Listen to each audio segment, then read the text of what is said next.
Executive Director Radu, would you please read the roll?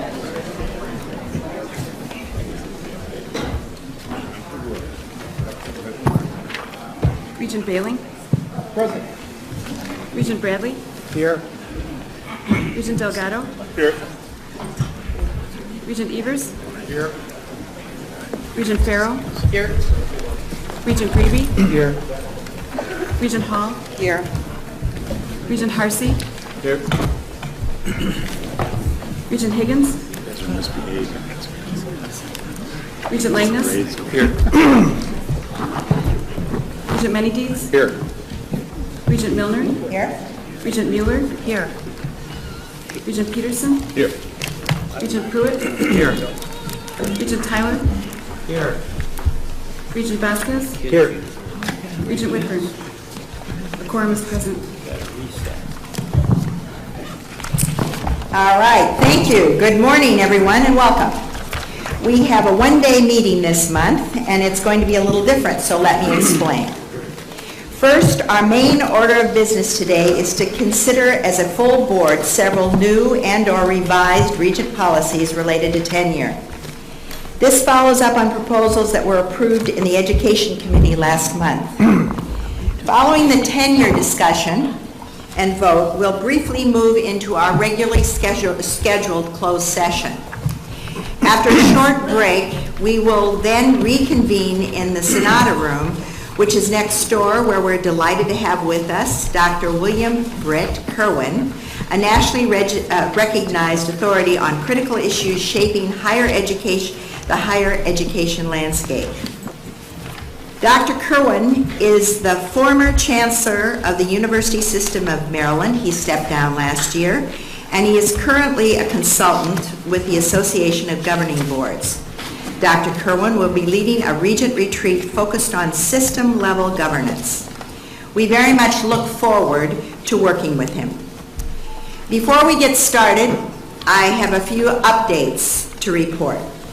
First, as you may have heard, in mid-February, Governor Walker announced the appointments of 3 new members to the Board of Regents, 2 citizen members and 1 non-traditional student member.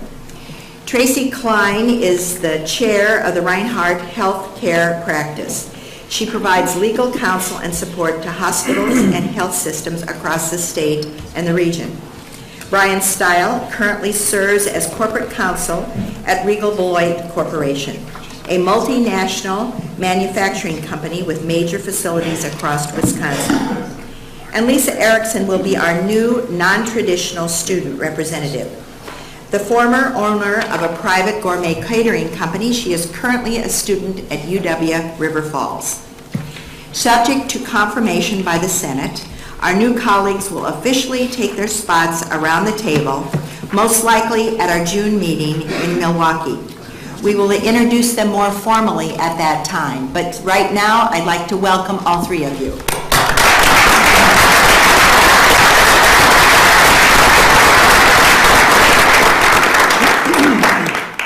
Looking ahead to our April meeting, we'll be on the road heading to UW Green Bay.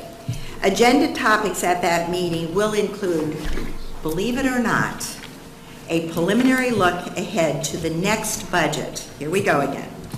We also will be presenting our Regent Awards to recognized academic staff excellence. Thank you in advance to Chancellor Miller and his team. We know we're creating a lot of extra work for you, but please know we are greatly looking forward to spending time on the UW Green Bay campus and getting a closer look at what's going on there. And in addition, we are delighted to be able to participate again in your 50th anniversary celebrations. At the April meeting, we will also be hearing a report presented by student representatives on issues related to campus climate and diversity initiatives. As you know, conversations have been taking place at our request at campuses all across the UW system over the past few months around these vitally important issues of equity, diversity, and inclusivity. Let me give you just a few examples of what's been going on across the system in the last 4 months. Last week, almost 200 students, faculty, and staff gathered at UW-Eau Claire to discuss a report from the Campus Equity, Diversity, and Inclusivity Implementation Team. As Chancellor Schmidt has described it, the conversation was candid and very thoughtful, and many expressed support for efforts to eliminate opportunity gaps and equitably serve the student population that includes 20% students of color. At UW-Madison, about 400 students came together in late February for an event called Moving Forward, Conversations on Racial and Ethnic Diversity. Chancellor Blank noted the, quote, enormous amount of energy in the room, unquote, and said it is clear that this topic is on many persons' minds. More than 400 people also attended a recent event at UW-Whitewater called Campus Culture Moving Forward, where students, faculty, and staff, a combination once again, shared personal stories about their campus experiences. There was clear understanding, according to observers, that there is shared responsibility for improving campus culture. At UW River Falls, Chancellor Van Galen has meetings scheduled this month with the presidents of the Black Union and the Asian American Student Association. At UW Stevens Point, students presented the representing the International Club, Latino Student Alliance, Black Student Union, American Indian Reaching Out for Opportunities, Hmong and Southeast Asian American Club, Association of Non-Traditional Students, and Student Government Association met with the Chancellor and the Campus Diversity Officer. Chancellor Patterson reported our eyes were opened wider to learn we have much room for improvement in diversity and inclusivity on our campuses. The point is, these kinds of intentional meetings are occurring across the UW system because we Regents recognize that we have more work to do. We also know how vitally important it is that the work is accomplished. If I may paraphrase something that Chancellor Blank recently posted in her blog here at the UW system, we all want, quote, a campus environment where we all can engage, create, discover, and inquire. At the April meeting then, the student representation will be followed by a working lunch with Regents where student representatives will have an opportunity to directly interact with Regents and share their thoughts. It's also an opportunity for the Regents to listen and hear firsthand about campus climates across our system and the student experiences at our institutions. From initiatives based on our campuses to a system-wide plan, 2008 for inclusive excellence, the UW system, this board, these Regents, have been long committed to equity, diversity, and inclusivity. While there is still valid criticism about what hasn't been accomplished, there is also a lot that has. There is also an eagerness to work together toward our shared value, and we all welcome the open, ongoing dialogue. Now, that concludes my update, and before we proceed, I believe President Cross would like to say a few words. President Cross? Thank you, Regent President Milner. I know we have a busy agenda, but I would be remiss if I did not pause to recognize that this is the final board meeting for David J. Ward, our interim Vice President for Academic and Student Affairs. As of March 16th, David is officially stepping down. I think he said that before. David agreed to serve in this role almost 2 years ago, 21 months, and he can tell you the exact days, but we won't go there. With a career spanning multiple campuses in the UW system, as well as his experience as CEO of North Star Consulting, he's brought a deep knowledge of statewide needs in both in the realm of economic development and higher education and how they intersect. I'm deeply appreciative, David, for your willingness to do this, your calm demeanor, your wise counsel, your advice, and your friendship. We all appreciate what you've done very much. We wish you the best of luck, and don't be absent too often. Please come back.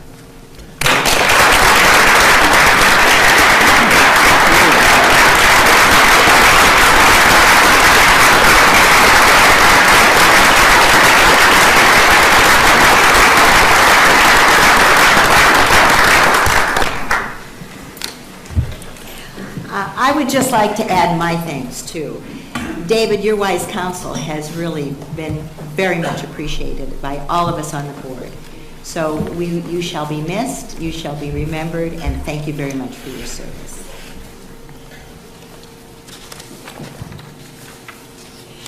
As mentioned, our main order of business this morning is to consider the Regent policy documents on tenure. I'd like to start with a brief refresher about how we got to this point. Please bear with me, but it's a little bit of a historic recitation. As you all know, the legislature made changes last year to how tenure is governed in Wisconsin as part of the 2015-2017 state budget. That budget removed the existing statutory language on tenure and added new language outlining procedures for layoff of tenured faculty. In response to those changes, the Board of Regents immediately imported the former statutory language on tenure and board policy. By doing this, we guaranteed a seamless transition and kept tenure intact in the UW system. That action was taken at our June meeting, and it was by a unanimous vote of this board. The board also called for a new policy to be put in place by April 2016. To that end, then President Michael Falbo and UW Systems President Ray Cross appointed a tenure task force to review current tenure policy and make recommendations to the board. Regent Vice President John Bailing has chaired that task force. I was part of the task force as well. The key goal was to make sure that the UW system tenure policy would remain comparable and competitive with our peers. System staff assembled information on tenure layoff and post-tenure review policies of several peer institutions, and the task force reviewed and discussed these policies at length. The draft policies were approved by the Education Committee at last month's meeting. These policies borrowed heavily from tenure policies at the University of Maryland, the University of Michigan, the University of Colorado, the University of Tennessee, the university system in Georgia, Iowa State University, Minnesota State Colleges and Universities, Utah State, and the California State University system. The task force also reviewed existing policies at each of our schools and in many cases recommended that a new system-wide policy embrace some existing institutional practices. Furthermore, in an effort to secure as much input from UW campuses as possible, almost every UW institution was represented on the task force. The task force also reached out to the American Association of University Professors, AAUP, to seek their guidance and for their review of several aspects of Michigan tenure policy. Much of their guidance has been incorporated into the draft policies. The task force also regularly briefed system-wide shared governance groups and incorporated their input. The resulting work product are the 3 drafts submitted to the Education Committee. Revisions to the Regent Policy Document 20-23, Faculty Tenure, Regent Policy Document 20-9, related to post-tenure review, and a third new policy entitled Procedures Related to Financial Emergencies or Program Discontinuance Requiring Faculty Layoff and Termination. I would like to take this opportunity to extend my sincere thanks to the members of the task force who I think all of you are seated in this second row. So thank you very much. Members who contributed their time and insight to this very important task. The policies we approved will be a critical new tool for our chancellors to help them better align their resources with the needs of the state without jeopardizing academic freedom. or putting us at a competitive disadvantage. I am proud of the work that has been done, and I am confident that the UW system will be in a strong position going forward. So, here's what's going to happen today. First, we'll hear some comments on behalf of the elected faculty representatives, and then we'll consider each policy and any associated amendments, one at a time.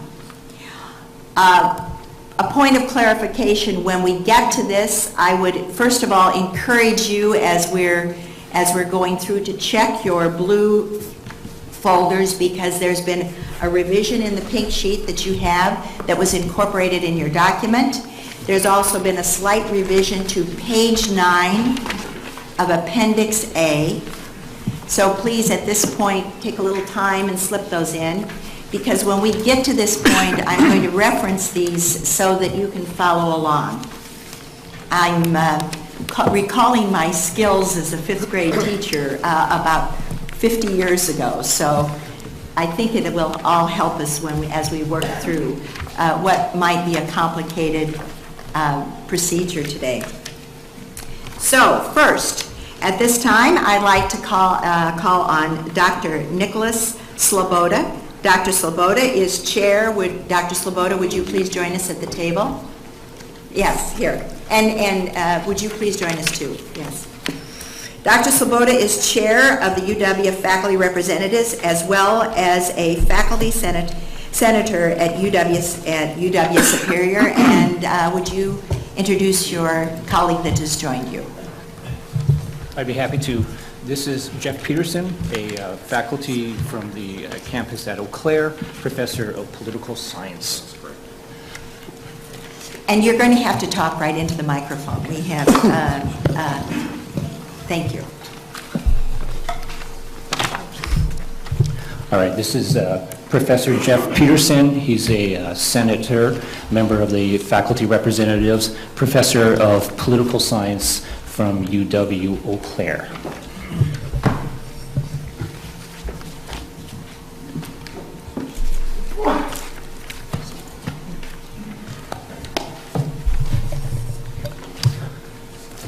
Thank you, Regent President Milner. Thank you very much for the opportunity to speak with you and the members of the Board of Regents. Thank you, Regents. The faculty representatives greatly appreciate your consideration and accommodation of our request. I'm going to speak very briefly to explain the context of our request to the board and to outline the process that the faculty representatives have taken.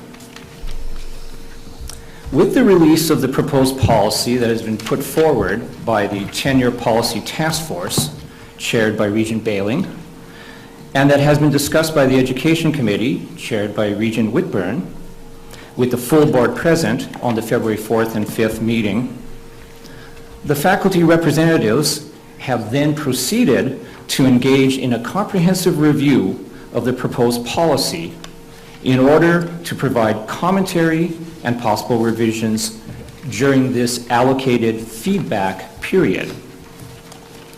The faculty representatives formed a committee and engaged in a thorough reading and assessment of the proposed policy, focusing on the revisions to the existing faculty tenure policy, revisions to the policy on periodic post-tenure review, and the new policy relating to fiscal, emergency, or program discontinuance requiring faculty layoff and/or termination.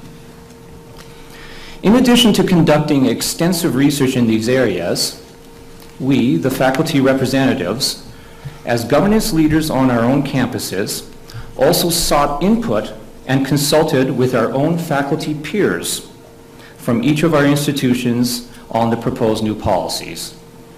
We also consulted with administration, with chancellors, with provosts, and an array of colleagues.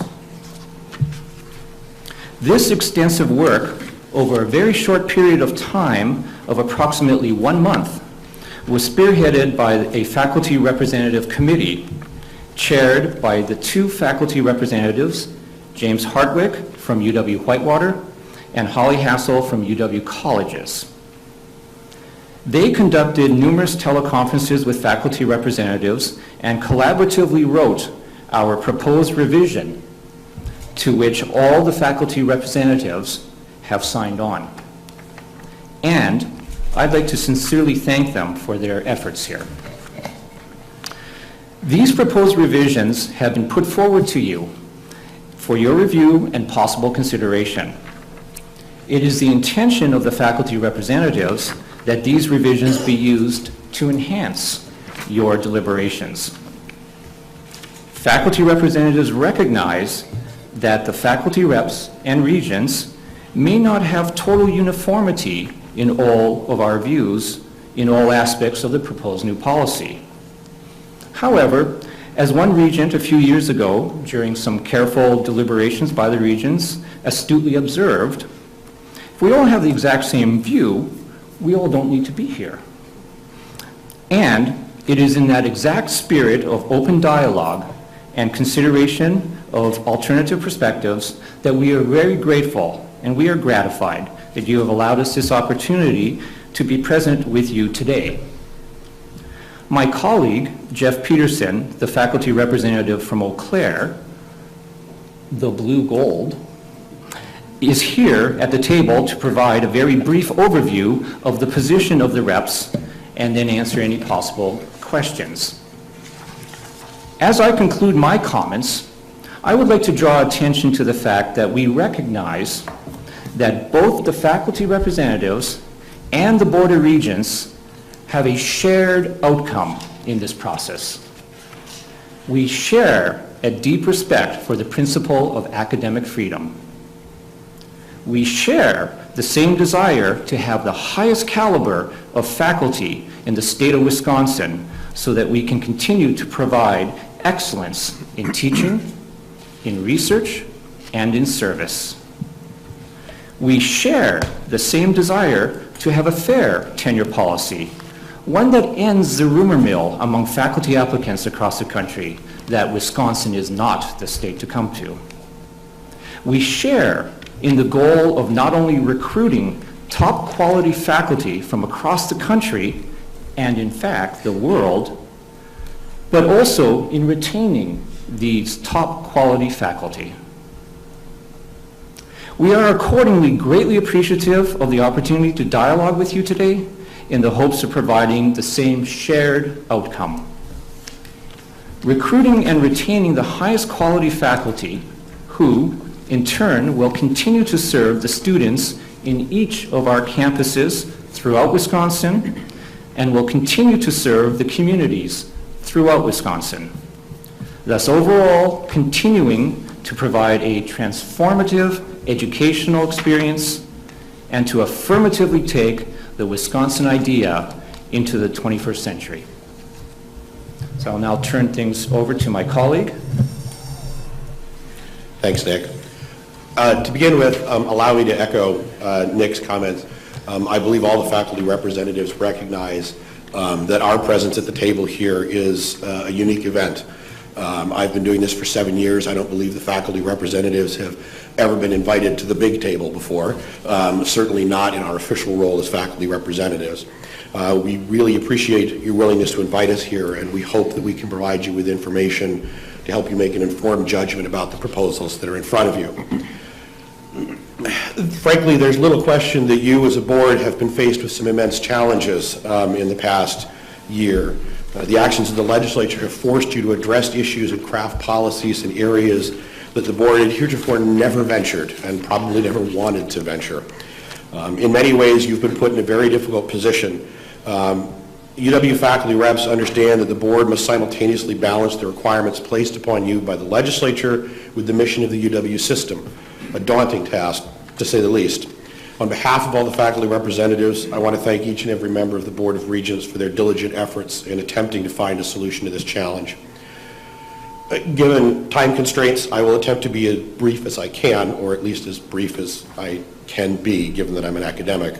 I believe it's possible, frankly, to capture the essence of the proposals that have come from the faculty representatives in one sentence. And that sentence is, economic factors cannot and should not take precedence over academic considerations and academic freedom when making programmatic decisions. As such, our recommendations for amending the current policy proposals all derive from this fundamental belief.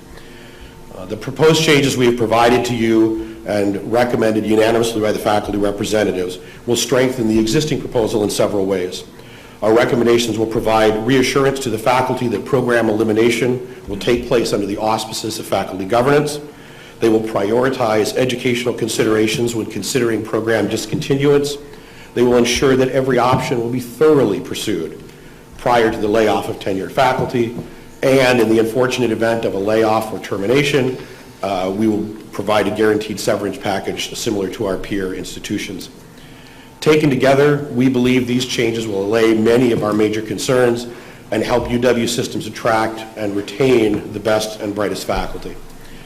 In conclusion, I think it's important to note that the actions taken by the board today will have repercussions far beyond this room.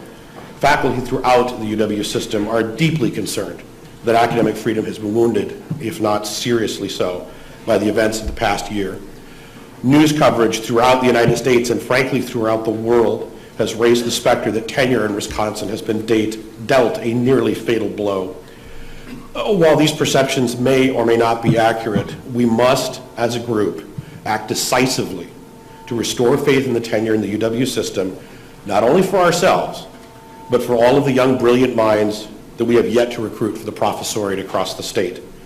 We owe it to our future students to do everything we can to guarantee them access to the best and brightest faculty we can find, and we cannot achieve that goal without a clear and unequivocal statement from the Board of Regents supporting tenure and academic freedom. We believe these proposed changes will provide stronger protections for academic freedom, will ensure tenure policies for UW system are comparable to those of our peers, will help put to rest the concerns of both current and future members of the UW system faculty, and will preserve the Wisconsin idea for future generations of both students and professors.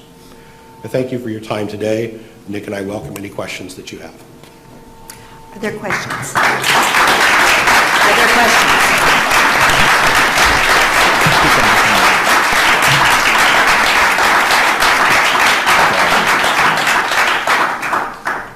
Do we have questions from the board? Regent Bradley? Yeah. Thanks, Madam Chair. Just one question to the faculty representatives. The written communication that all of the board members received from you, I think, and I can't put my hands on it right now, suggested that the changes that you were recommending were supported unanimously by the faculty reps, and then were also supported, and I don't know if it, by a majority or all of the faculty representatives on the tenure policy task force. Is that accurate? We have a faculty representative who is a member of the task force and had been conveying to us the views of the task force and had helped guide our discussions. That's the person that we were mostly in contact with regarding the task force.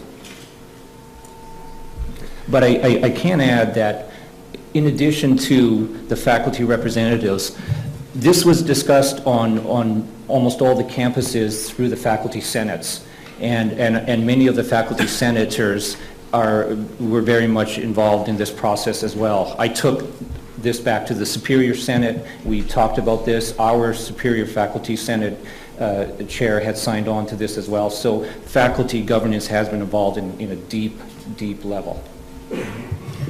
Madam Chair, I think it's really important that we just add a little bit to the wonderful context that you set in your opening comments, and I appreciate and I hope everybody listened to the history, because like my grandfather used to say, you got to keep your eye on the bobber. We need to just stay focused on where we are in this process, and I would like to just highlight, who we're listening to here. We had a wonderful report headed by Regent Bailing and the Tenure Policy Task Force. The Education Committee gave us its recommendations, and it shouldn't come as a surprise to anybody that since we approved the Education Committee recommendations to take up consideration here today, there are people who want some modifications, you know, led by the chairman of the task force. I mean, Regent Bailing wants to amend what the Education Committee did, and in his written communication to us, he wants to suggest some amendments after reflecting on numerous comments that faculty members have made. You know, our emails, our written, you know, things we get in the regular mail, lots of people have suggestions for how we would change what the Education Committee recommended. Regent Bailing wants to make changes. AAUP wants to make changes. So here we've got another group that is recommending changes. So who are we listening to here? These are the elected representatives at all of our institutions. These are the people who have the responsibility to do the recruiting and the retaining that is so important for maintaining our high-quality faculty. You know, if this was a big business organization, these would be our senior managers that we would want to listen to. If this was a law firm, these would be our partners, our shareholders, who have a stake in the future of the organization. So I don't agree with all the recommendations made by the group, but I think it's important, adding on to the context that you set, Madam Chair, that we really listen and respect who are we listening to from this group. And these are the keepers. These are the people who are invested in our institutions, and I think we owe them a great deference in listening to the recommendations that they make. Even though I don't agree with all of them, I think it's very important that we listen to this particular group. Which is why that we have done the unusual step of bringing them here.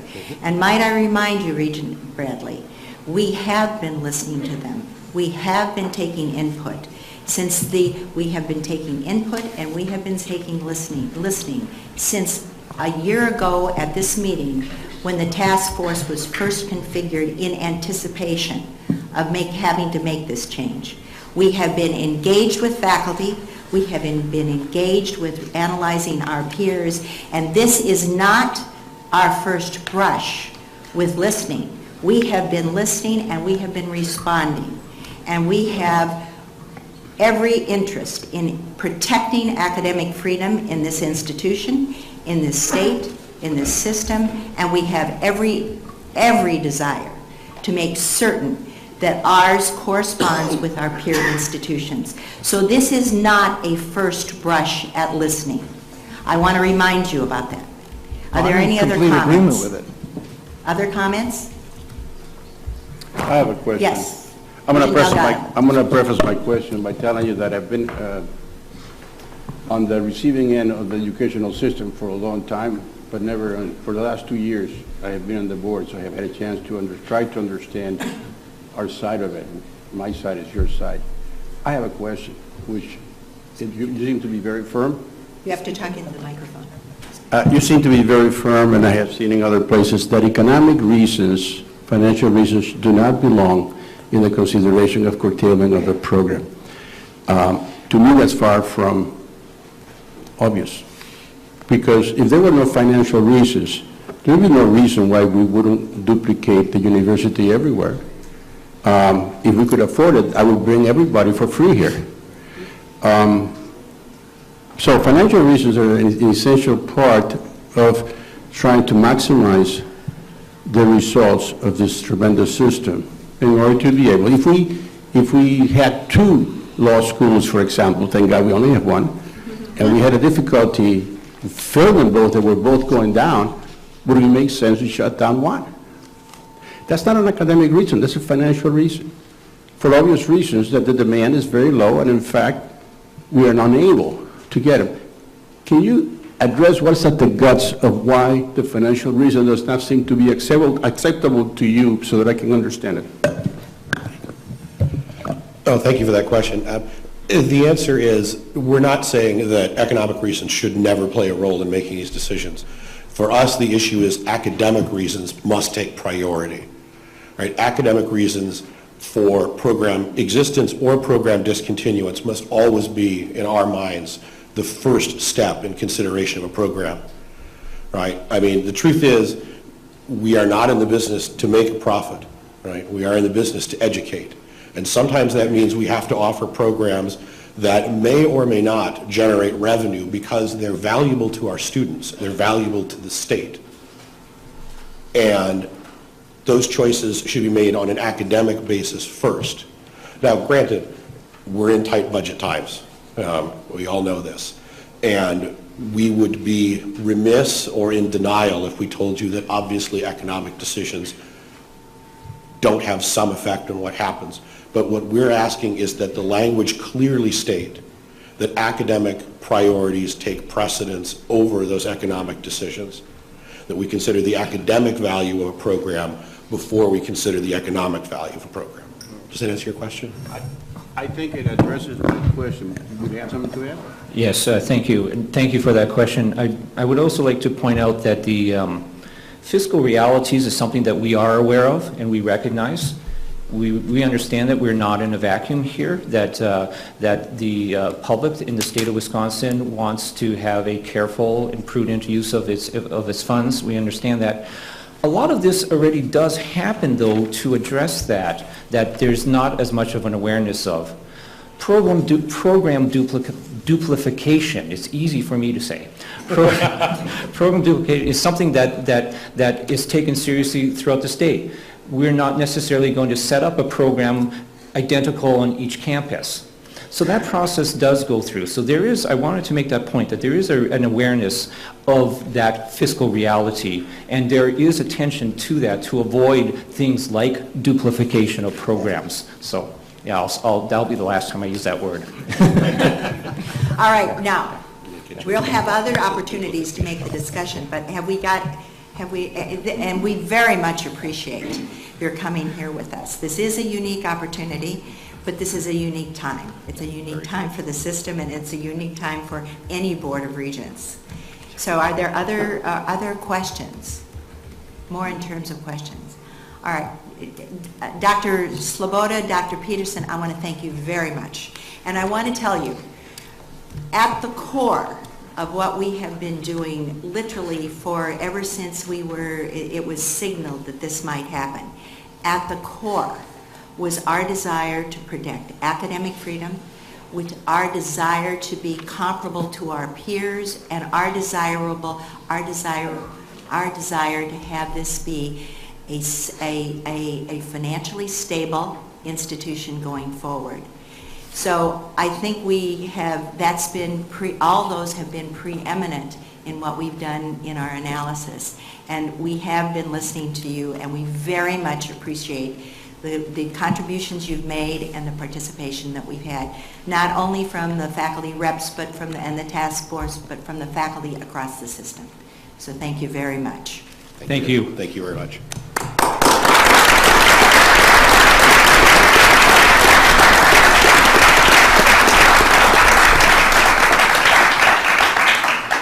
Now I call upon Regent Peterson, Vice Chair of the Education Committee, for a report on the committee's work from February 5th.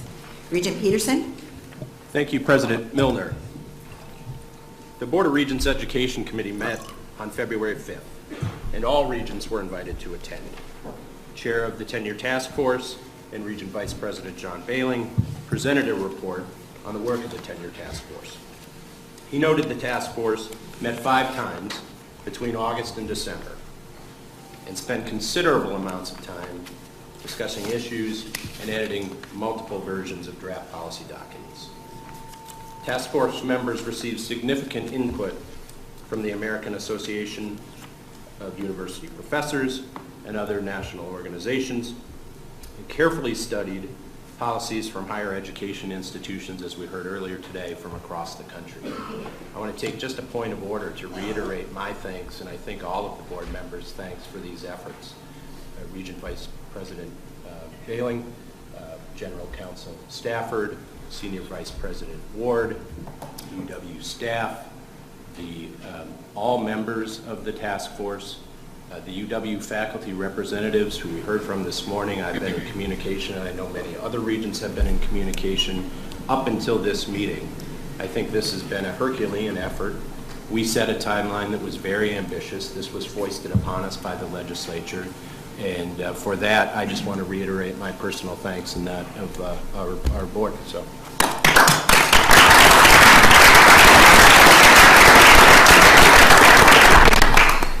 Moving on, the Education Committee adopted 3 resolutions resulting in 3 approved policies, and we referred these policies to the full board for adoption.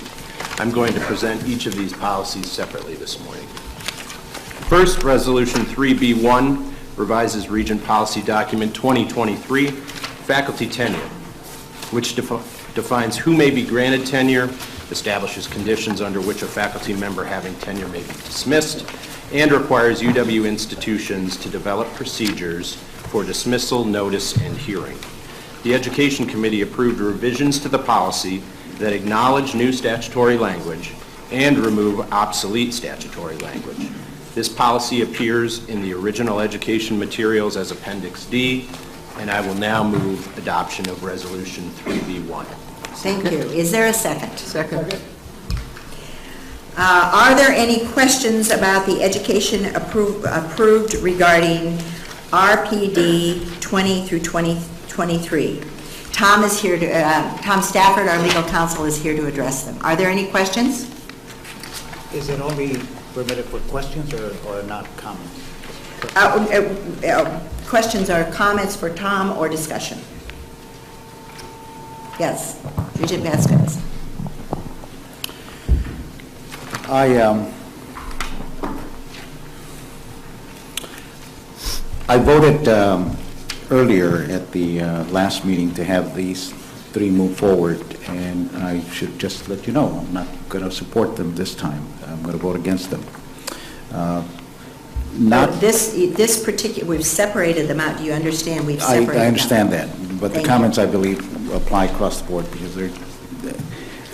The reason I'm doing this is that I'm very frustrated as a regent. I have asked on several occasions a very simple, and some people might even call it a very simplistic question. What's the problem we're trying to fix? And I feel that I was never given an adequate answer to what the problem was that we were trying to fix. And what I feel that we have gotten into, not by the desire of the regents, but by external forces, is that we've been placed in a very difficult position that I find very unfortunate. And I was hearing a little bit about that in my own mind of the bully that is, in my own words, kind of fighting with somebody and gets them down, and clearly that person has won the battle, but is insisting on that person saying uncle. Say uncle, uncle. And so the defeated person says uncle. And what was gained by it? Nothing. And I feel that in some respects that's where we're at right now. We're having to address tenure and faculty removal, things that we have already as a system been working on and have been doing. Our policies, procedures, all of that was working. Yet, as I had said before, had not heard from a chancellor or from someone saying, it is so difficult to manage in this system. It is so hard. We can't get things done. And I go back to the issue of UW-Madison, how it has become a world-class university in many of our universities and colleges. And so I feel that we have been forced to address things that did not need to be addressed, that were working, and then also added the injury of having to insert language that is being asked of us to insert only just to drive the point of we want to force something to happen. And so that to me is very frustrating. So again, I am very disappointed. I'm very sad that we have been placed as regents in this situation. I was still never been convinced that we had a broken system, that we had a system that was in need of major repair. And it has created a climate that I think is not very healthy for the university system. A climate where we have rather than having helpful dialogue between faculty and regents, between faculty and chancellors, we have now a dialogue that is in a climate that I believe is one of pain, of anger, and unfortunately, I think, mistrust or lack of trust. And I'm very sorry that we as Regents have been placed on that. That's my comment. Applies to all three of them, and I will not vote in support for them. Thank you.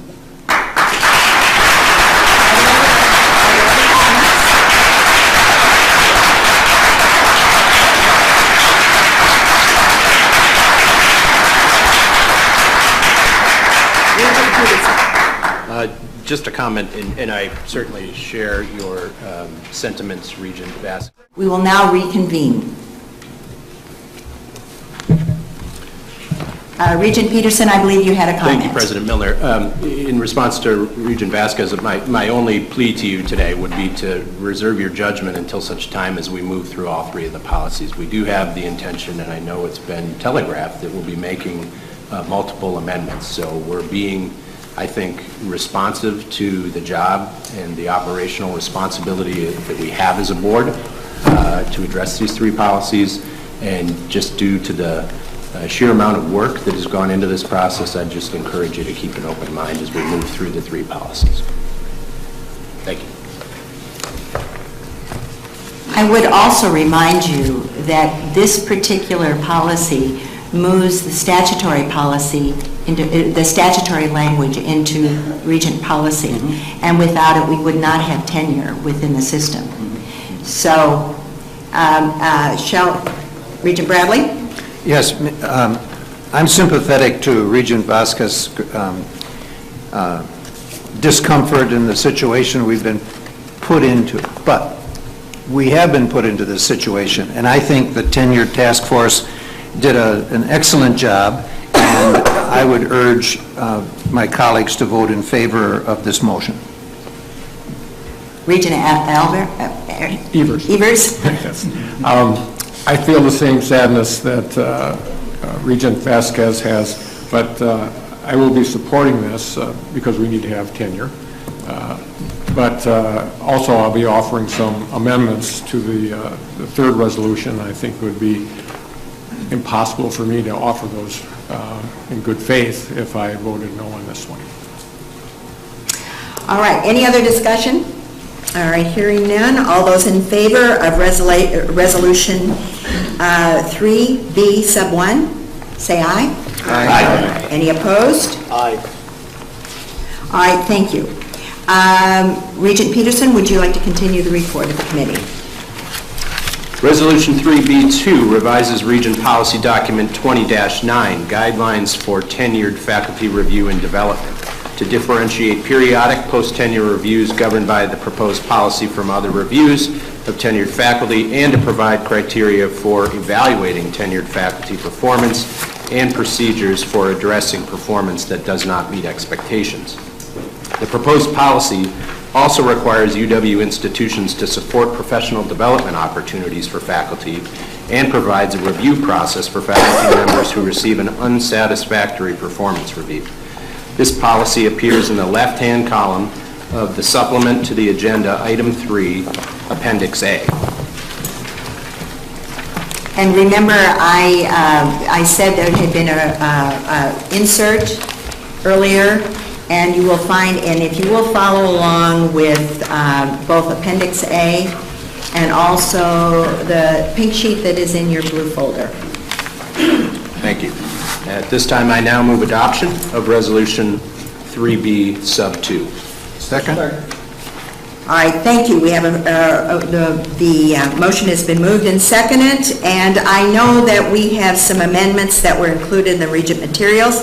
So let's work our way through those. And once again, I call your attention to Appendix A, which will help you work your way through it. I would call on Regent Vice President Bailing. Would you please lead us in introducing these amendments, and I suggest we do them separately. Certainly. Good morning, and thank you. Since posting the draft policies, there's 3 amendments that I'm recommending we take up today. I'm proposing these 3 amendments to post-tenure review. Before I go through them, I just wanted to let board members and the public know that the 7 amendments that I'll be introducing, they're the ones that are in the board packet that haven't changed. They're the ones that were posted Monday, made available to the public and the media on Monday. So the 7 amendments I'm going to bring are unchanged as they appear in your packet. First, post-tenure amendment number 1. I would recommend we add the phrase creative activity as one of the criteria that are used to evaluate a faculty member's performance. The others are teaching, research, scholarship, and service.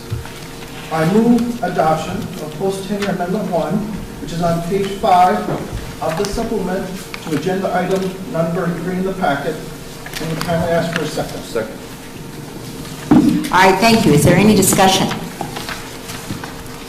All right, hearing none, I would ask, is there any, does anyone object to this amendment?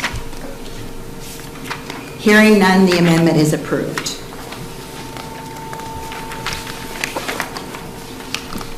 Moving on. Moving on to post-tenure amendment number 2. Post-tenure amendment number 2 simply deletes unnecessary underlining in section 11. I move adoption of this amendment, which is on page 7 of the supplement to agenda item 3, and would kindly ask for a second. Is there a second? Second. Thank you. Once again, because this has been, you have received this information before, I would ask if there is no discussion or objection, then we will pass this amendment. Is there any objection? All right, hearing none, the amendment is passed. Thank you. Moving on to the third and final amendment for the post-tenure policy. Post-tenure amendment 3 is in response to a concern raised regarding confusion over the use of the word policy. This amendment distinguishes Regent policy from institutional policy and reaffirms the role of the faculty in the implementation of institutional policies. I move adoption of this amendment, which is on page 9 of the supplement to agenda item 3, and would kindly ask for a second. Second. All right, is there any discussion? All right, hearing none, is there any objection to passing this amendment? The amendment is a pass. Thank you. Thank you. All right, are there additional amendments to the post-tenure review at this time? All right, hearing none, we move on to the next item. Call the question. Thank you. All right, since there are no other amendments to RD 20-9, we'll now vote on Resolution 3.B, Sub 2, which will approve RPD 20-9, including the amendments we just agreed upon. All those in favor of adopting Regent Policy 20-9 with the amendments we have agreed upon, please say aye. Aye. Are there any opposed? Opposed. Thank you. The revision to RPD 20-9 is adopted. Thank you. All right, let's move on to the third policy. Regent Peterson. Resolution 3B3 proposes a new Regent policy document titled Procedures Relating to Financial Emergency or Program Discontinuance Requiring Faculty Layoff and Termination. This is a new policy. This new policy delineates when a faculty member can be laid off by the university, and it provides the procedures for making a determination of financial emergency or program discontinuance which may result in faculty layoff. This policy can be found at Appendix B of the supplement to Agenda Item 3 beginning at page 11, and at this time I move adoption of Resolution 3B Sub 3. Second. All right, thank you. Vice President Baling, do you wish to offer some amendments? I do, and thank you. I have 4 amendments I wish to offer on this policy. The first amendment is called Layoff Amendment 1. It's in the supplemental agenda to item 3. And this ensures that the university staff shared governance groups also are given a chance to review a program discontinuation that could result in a layoff.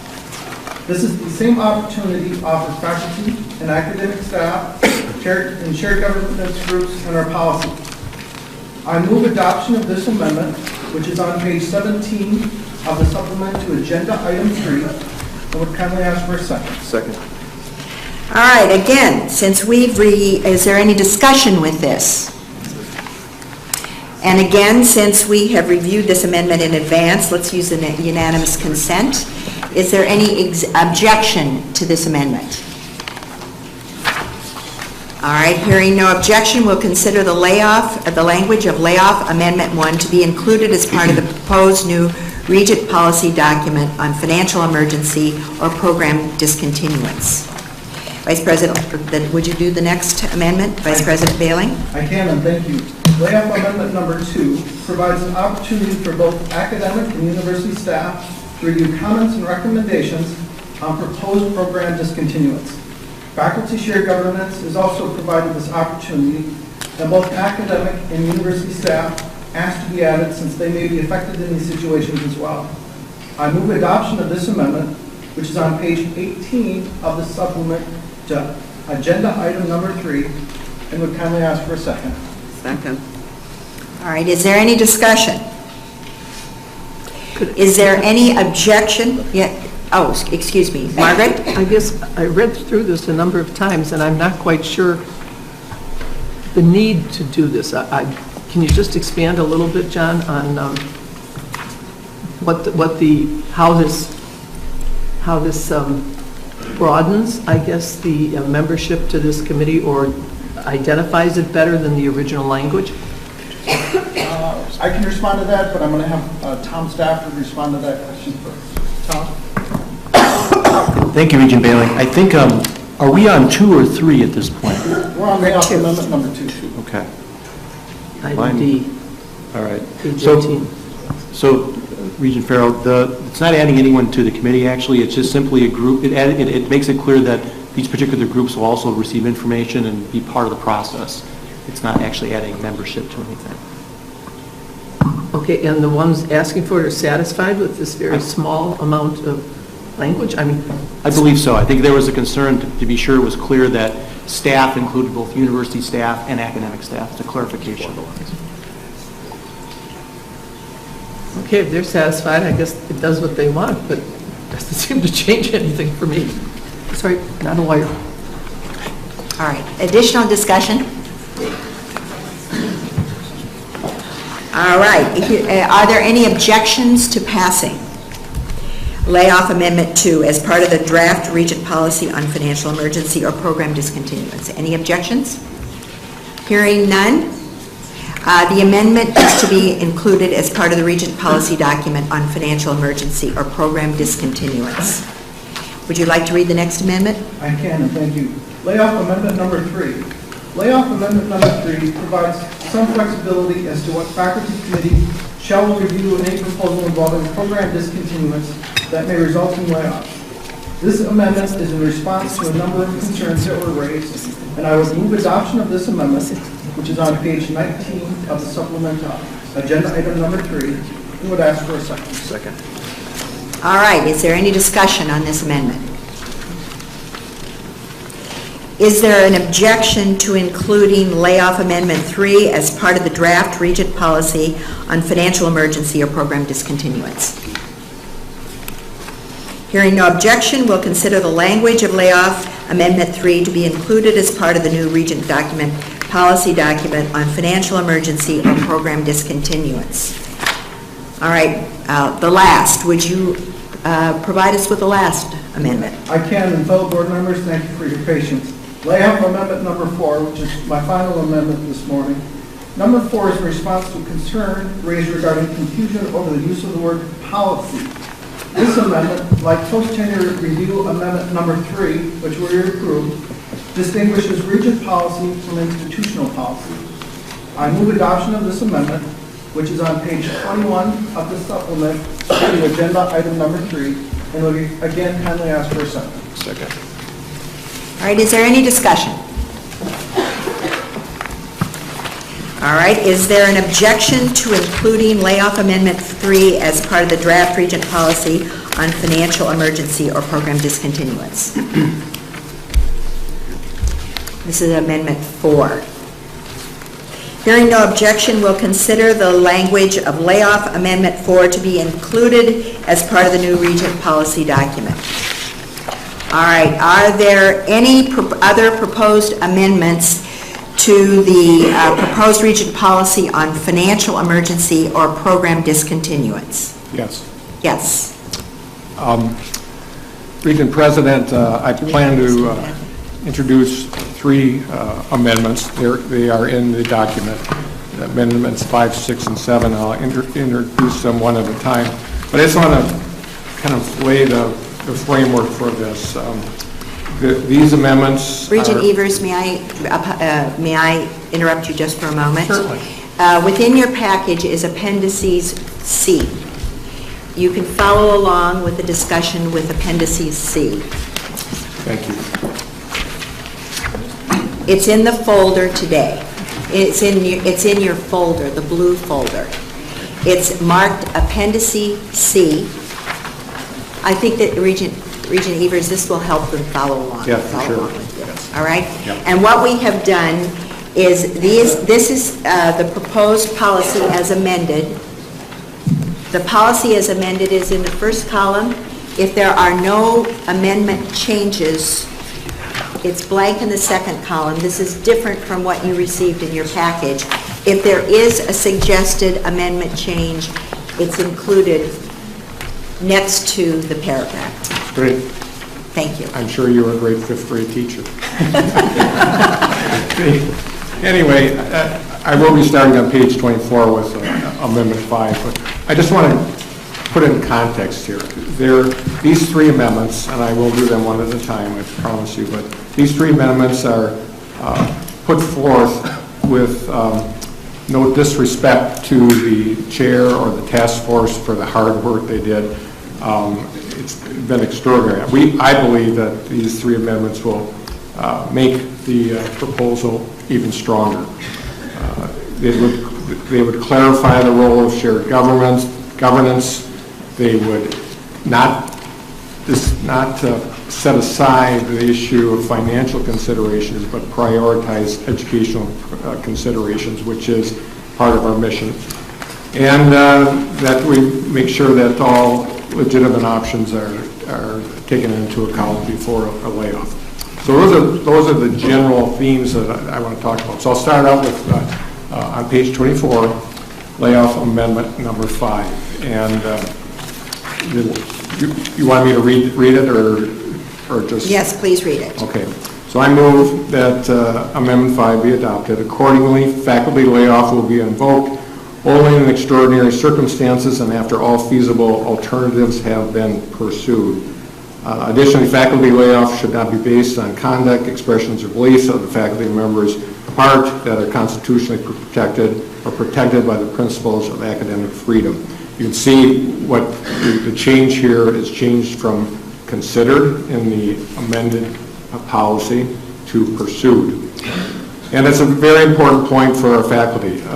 Pursued is a more active way to describe what should be put in this policy, and it would align our work with peer institutions and provide reassurance to the faculty that not only will options be considered, but actively pursued.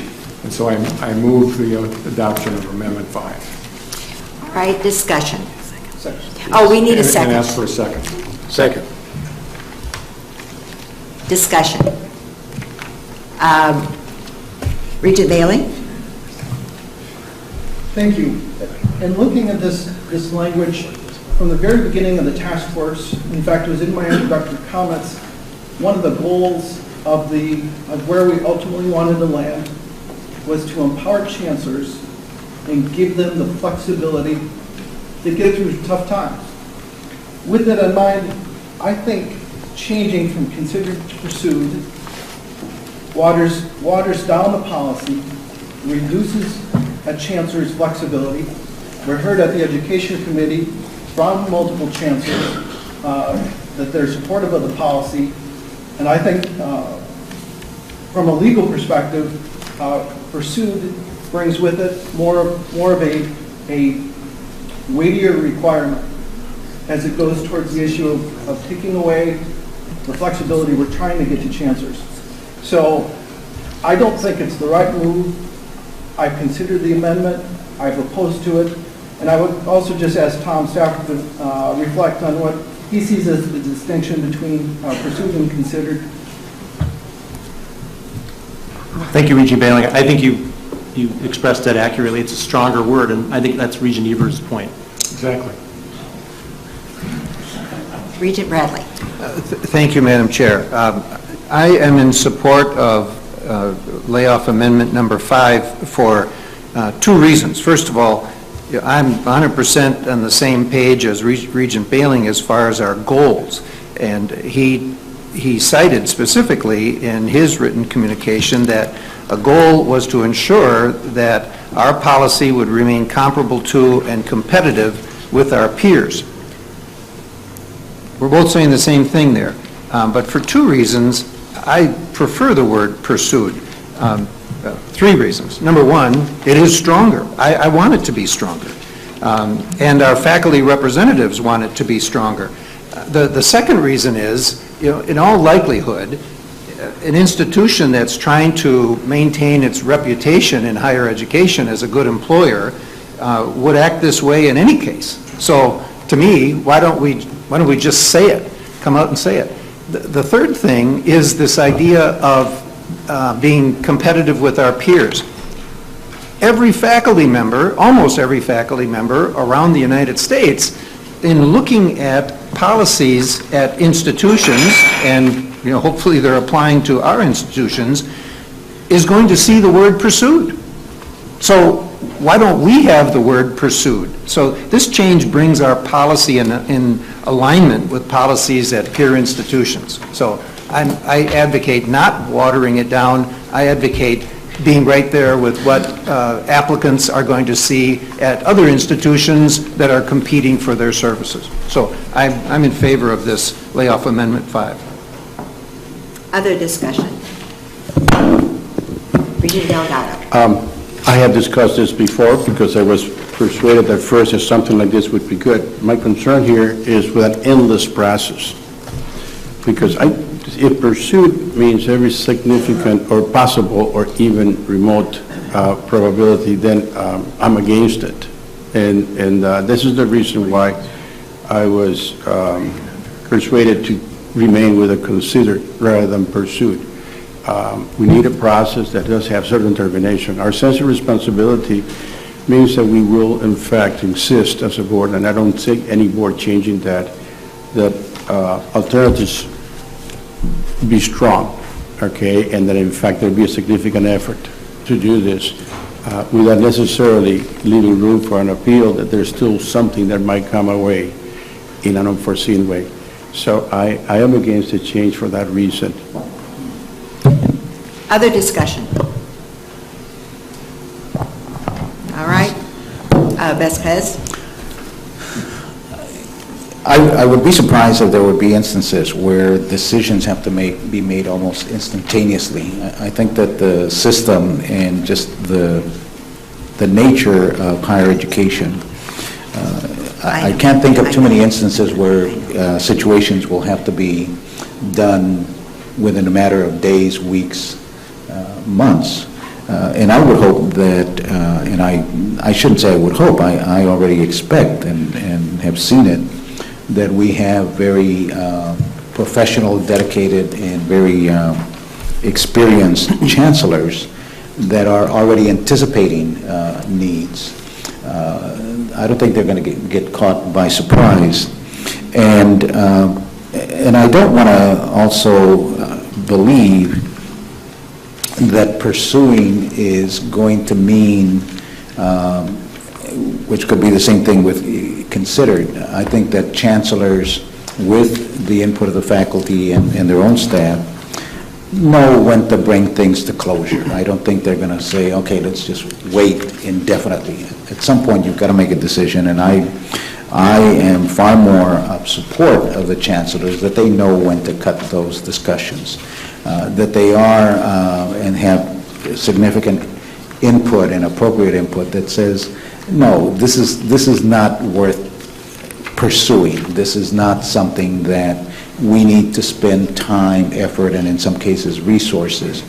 So I am in support of the concept of pursuit, because I am very confident in the chancellors and their staff to help them make good, informed, and in-depth decisions in a relatively short period of time, as opposed to a fear that may be there that they're just going to be pursuing endless little bunny trails because somebody says, well, have you thought about this? Well, okay, how about this? And, oh, well, why don't you do this?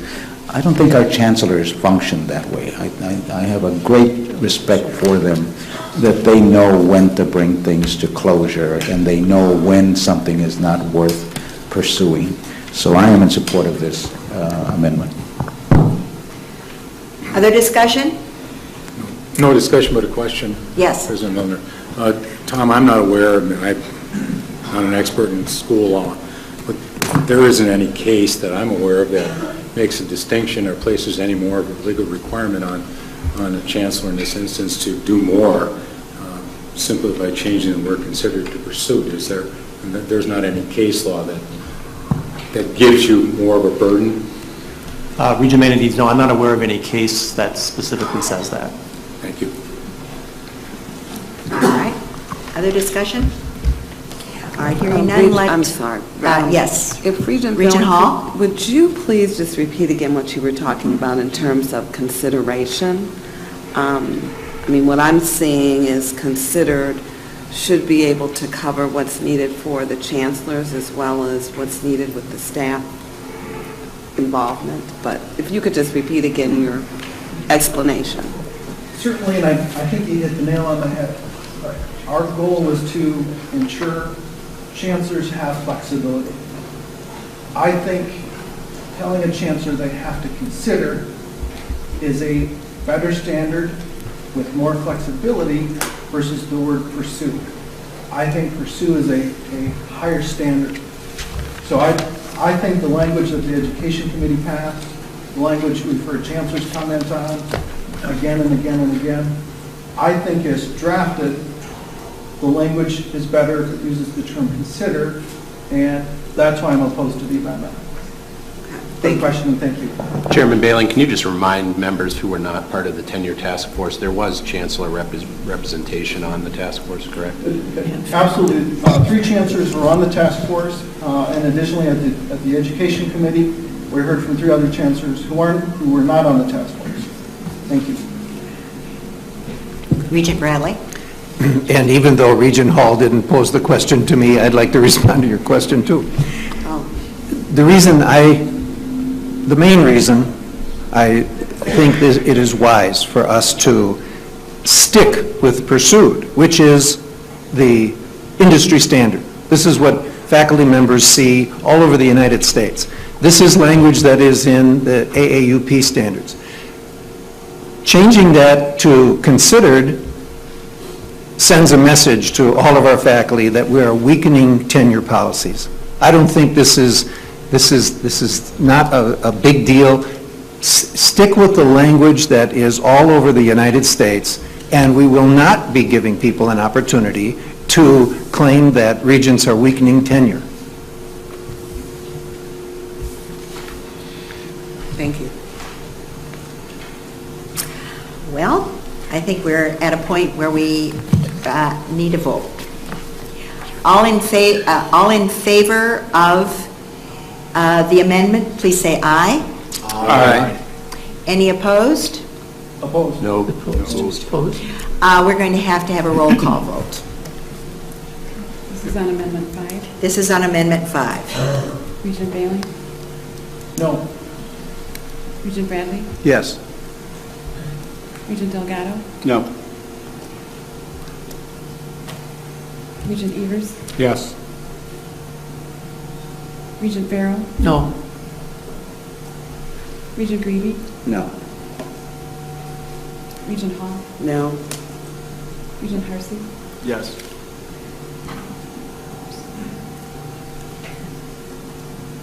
Regent Higgins? Regent Langus? No. Regent Mendes? Yes. Regent Milner? Yeah, no. Yes. Regent Mueller? Yes. Regent Peterson? No. Regent Pruitt? Yes. Regent Tyler? Yes. Regent Vasquez? Yes. Regent Whitburn? 8 to 8.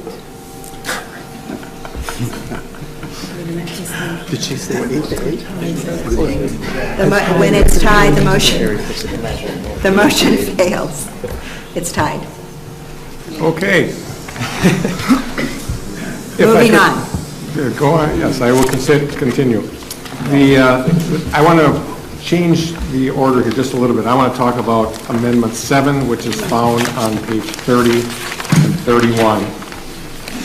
I want to use this first, and then we'll go to the last one. Anyway, I move the layoff Amendment 7, and it reads as such. Using established governance procedures for the institution, a designated faculty committee, distinct from the committee designated or created under Section 1 of this policy, focused primarily on educational considerations as determined by the faculty, shall review and evaluate any proposal to discontinue a program that will lead to faculty layoff. The committee's review and evaluation may be based on the following considerations where relevant. Now moving to page 31. Whether the work done in the program complements that done in another essential program, I'm reading from the wrong side. Number 1, the centrality of the program to the institutional mission, the academic strength and quality of the program and of the faculty in terms of national ratings if applicable.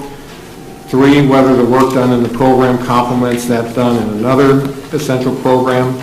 4, whether the work done in the program duplicates the academic instruction and course content delivered in other programs in the institution. 5, student and market demand and projected enrollment and subject matter taught in the program. And 6, other relevant factors that the committee deems appropriate. I seek a second to this, and then I'd like to explain the differences between the two. A second. You second? Oh, No, who's second? I'm asking for a second. thank you. It's inappropriate for me to add. Second. Yeah, second. All right. Okay, if I could bear with me, there's essentially two issues in this one amendment. The first part is the first sentence in D. What we're doing there is to change it from the original proposal to the present one that's on the left-hand side, calls about a designated faculty committee shall review.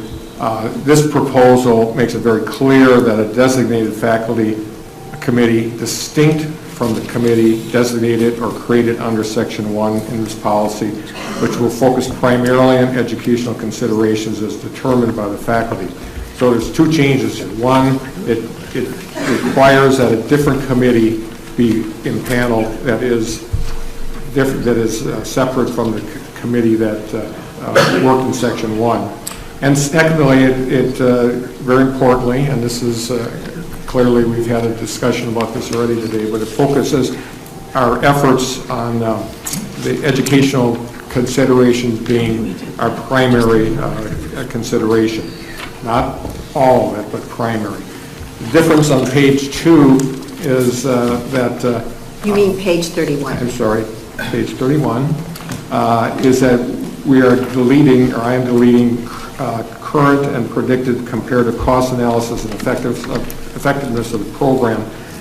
This, because of the change up above, is not an educational analysis, and does not detail any metrics, and it's something that I believe is a bit murky. But most importantly, it's something that the number 6 that's being deleted is not an educational practice.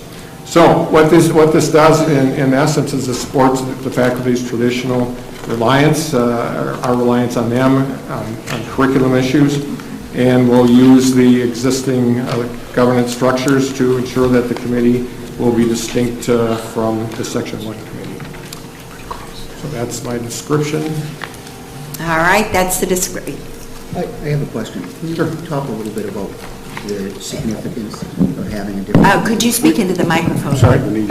Please. I wonder if you could talk a little bit about the significance of having a different committee from the Section 1 committee for the later review, and why that's important.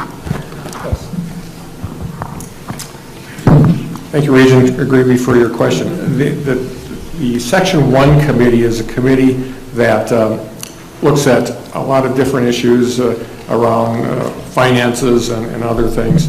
It's the committee that would be reviewing and evaluating a program for discontinuance that could lead to faculty layoff. We want to make sure that committee is different because there are two different tasks under this, and even though the present proposal makes it permissive that that committee could be different, in my proposal, we want to make sure that it's distinct and it will focus on educational considerations. Thank you. All right, we're going to have some discussion on this, I imagine. What I would like to do is begin with a discussion from Regent Bailey and perhaps have Tom Stafford weigh in if it's necessary. But this is, would you please begin the discussion, then we'll continue. Because this has actually two elements to it. Exactly. So, Regent Bailey?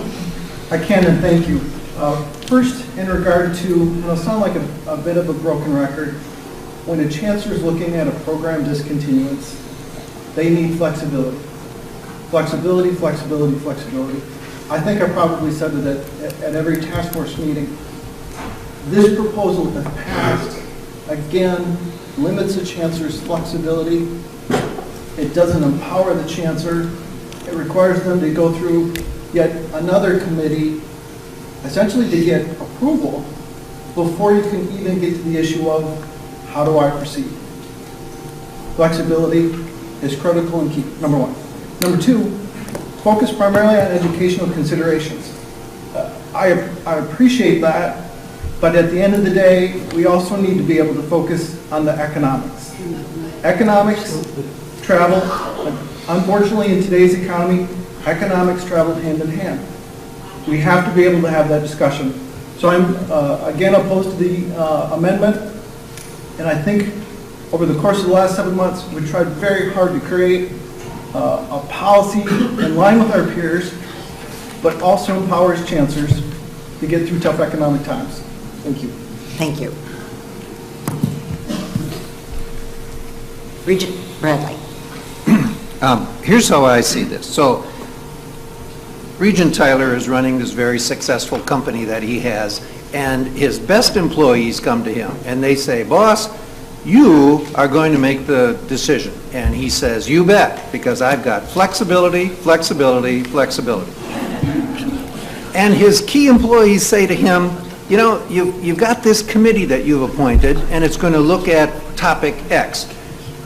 We think that's great, but you know, when you get over to topic Y, we're just concerned that you really pay attention to appointing people to that second committee that have the expertise, they have the knowledge in that area Y. So boss, would you just agree that you're going to look at a specific committee to look at the program discontinuance, the proposals in that area? But you're going to make the final decision because you're the boss and you've got the flexibility. So he says, is that important to you that we would make sure that we've got people on this second committee who have specific expertise? Yeah, that's important to us. So he says, that's fine. I'm still going to make the decision. And then on the second part of this, I think number 6 should be stricken. I agree with Regent Ever's motion. And my concerns are that that language could, not necessarily would, but it could pit one program against another. It could create an unhealthy climate, undermining the ability of programs across Regent Tyler's company to work collaboratively. He's trying to build interdisciplinary efforts among his departments. This language could impede that. So I think as a good employer who's trying to get everybody moving in the same direction and working collaboratively in his company, he'd say, you know, if this has the potential to cause a lot of disruption and competing among the departments, if I got all these other characteristics, you know, I can give up on number 6. And my final point is, somewhere in our materials, there was a suggestion that this was in line with peers. Well, it's in line with what 1 or 2 very low-ranked universities might be doing. But if we look at what the University of Michigan is doing, for example, Michigan doesn't have any language suggesting comparing program value. They ask questions that are in that area, but I don't want anybody to think that, you know, we need these 7 characteristics and we need number 6 because we want to be like University of Michigan. We are not going to be like University of Michigan if we have number 6. So I would support the motion and get number 6 out of there. I'd like to ask President Cross to weigh in on this before we have other discussions from other regions, please. President Cross? I'd like to point out 3 things, if I may, with respect to this paragraph in these 6 or 7 items. First of all, we will be asking the faculty to develop their practices and procedures for each campus. So how would they implement that? In fact, we've already been looking at the draft of Madison's policy, which is quite good. And how would that fit into this? And so, and at the April board meeting, I hope the board will take action to approve Madison's policy. Why is that important? Because I think the language that and Regent Bailey, please interrupt me if I'm incorrect, the attempt on the task force was to write the language in such a broad manner that it would allow the campus some flexibility. So when the language was changed in the amended policy that we just amended, it was changed to read a designated faculty committee. So if a campus chooses to use the same one, they may. But if a campus chooses to use 2, they may. The idea was to give us, in my opinion, to give as much flexibility as possible. And I think the concept of established governance procedures, we're going to do that anyway. I mean, that's a standard procedure. The second point I'd like to make is that the last sentence before you start listing the items to be considered says the committee's review and evaluation, that is the faculty committee, may. It's a permissive statement. So that suggests that these are 7 items that you may look at.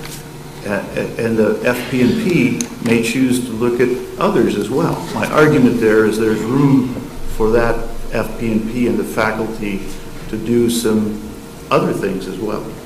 And my final comment with respect to that is that I think that 6th point was very close, not to Michigan, as you pointed out, Regent Bradley, but very close to Maryland, and there were a couple other institutions that I can't remember that I've seen referenced there. So you're accurate in that it doesn't reflect Michigan, but I believe it does reflect Maryland's language. Correct. Regent Farrell. Thank you, Madam President. What I say now, I say with deep respect for everybody involved in this, including the author of the amendment. If we go back to Regent Tyler's example used by Regent Bradley, if something was done in isolation in the private sector, it begs for more breadth of understanding. If a company is making widgets and a certain widget is really flying off the shelves, I wouldn't want a committee to have to study if more revenue, more expenditures should be made to help further that side of the argument. I would like it to be done by people who know the situation, who share the information with others, but say this is the way we've got to go and we don't have a lot of time to make a decision right here. I have no idea what the time constraints will be on forming these. I agree with what we just heard from our president. We all, in reviewing all of this, those of us who weren't on the committee, kept saying, when will the campuses meet? How will the campuses put their version of this together for their campus? And I've been assured there are timely, as we just heard from Madison already, well along, things going on that speak to the strength of all our individual campuses. And they are different. I missed only one so far, but I've been everywhere else, and going to finally get to that one in April. But I guess my concern is, welcome to the 21st century, I say with all respect. In 1978, when we last touched these, as my history has told me, life was a lot different than it was now, both in the world outside of academia and in academia itself. We have pressures, we have problems, we have issues that did not even have a name back then. I think this organization, having already, and we all agree, been challenged with something that we didn't look for, have through all of the participation reached a point that we ought to be I am very grateful for, that I was able to sit and read the end product of it and agree with it. And I think my own sense is these two amendments, again with all respect, basically undo everything else that we're trying to do with this. So I would strongly not support this. I think Chuck was also going to say something. No, go ahead. Because I also. All right, but, Jose. Let Mark go first. I was engaged with what Margaret was saying. Usually I scan the room to make sure I'm getting the next person. Is it Chuck, did you have? Go ahead, Mark. Mark had a comment? He's been talked about a lot today. So Mark is a point person, huh? Mark, tell us about your widgets. So I'm gonna put this into a private industry perspective, kind of share the lens that I'm looking at a lot of these issues, and clearly this is the most important issue that I've had to look at in my time with the Regents. But so you may or may not know that my company is going through a severe revenue reduction. I mean, we're big in oil and gas, we're big in mining. Those are not good places to be big in these days. So we're making some very, very difficult decisions. So as I think about that, and I think about the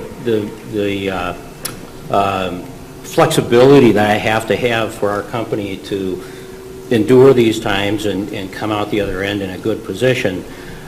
In private industry, the only guarantee, there are no guarantees, the only assurance that you have is performance. As an individual, as an organization,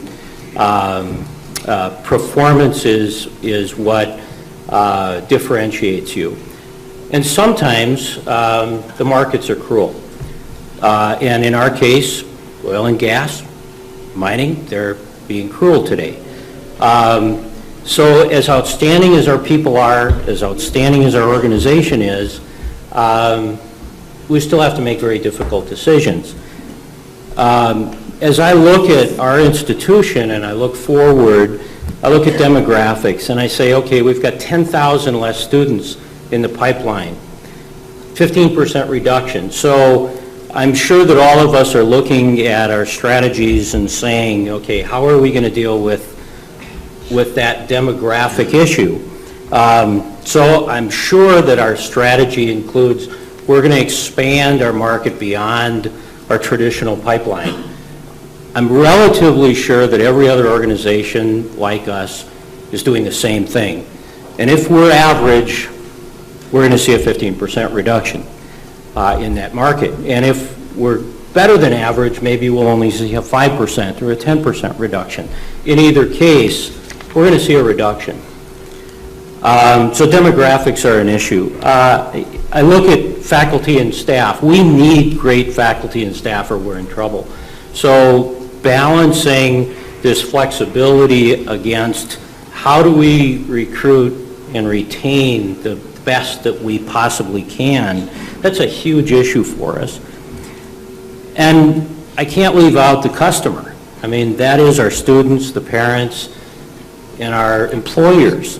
I hate the anecdote, I hear it too often, of the son or daughter that's sleeping on the couch in the basement. I hate that because I know we do better than that. Mostly we perform. Mostly isn't good enough. It's got to, unless all of those students are successful, and most of us, at least outside of academia, define success as I came to the institution, I gained knowledge, now I'm in a career, I'm supporting my family, I'm successful. I'm a contributing member to society. I think we all hope for that. So when I look at these challenges and trying to balance these things, and I apologize, I'm getting off the amendment and talking more broadly about this discussion, but I've been advocated. Usually people don't bother me because I'm up almost in Minneapolis, So, but on this issue, a number of people, faculty, individuals have called and talked, and they are everywhere from guaranteed lifetime employment to no guaranteed whatsoever. If things get slow, cut them all. I mean, that's ridiculous on both sides. I really think that the principal proposal that we've got in front of us is a strong balance of where we need to be, and I think it considers both sides. And so in this particular case on this amendment, and I can't support this one. I supported the last one. This one I can't. I think economics have to be part of the discussion. I'm not saying it has to be first, but I think it has to be part of the discussion because we're going to be forced to that. At some point, we're going to be forced to that.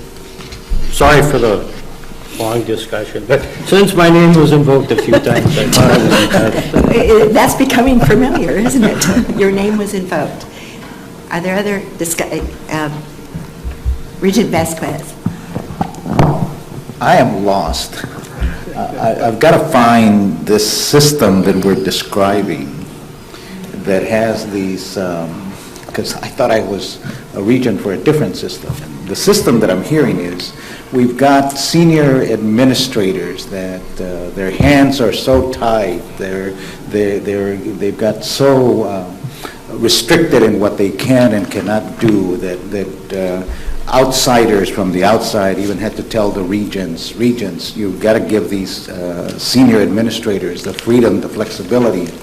And so I got to find that system because I didn't think we had that system here that we've been talking about, that they need flexibility, they need more.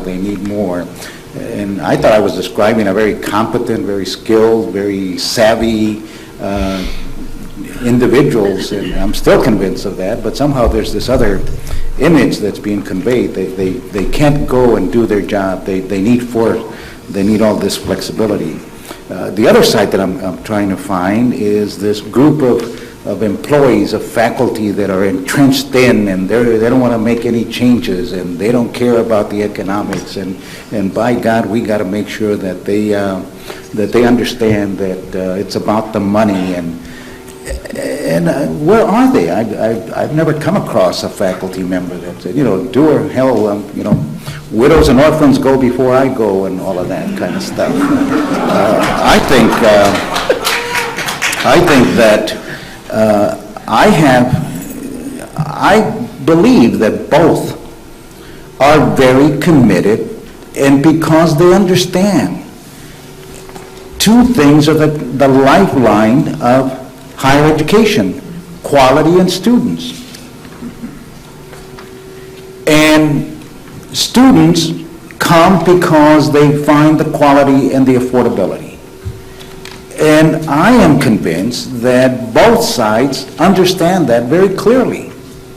I don't think that chancellors are looking around and saying, I can't deliver that, And I don't think faculty are saying, damn quality, damn students, I'm here to do my research, and if I happen to have only one student, so be it, as long as I get to do my research, or only 2 students, this is, I believe that both sides are very committed and understand the fiscal reality that we're in. I don't think that this amendment is imposing anything that is overly restrictive. I have had the pleasure, the honor, the opportunity to work with a university, within a university system. It is different than making widgets. And to try to make it appear like that's the way you do it, it doesn't work, folks. It's a whole different type of environment. But that doesn't mean it's an environment that doesn't care about quality, doesn't care about students, doesn't care about the output.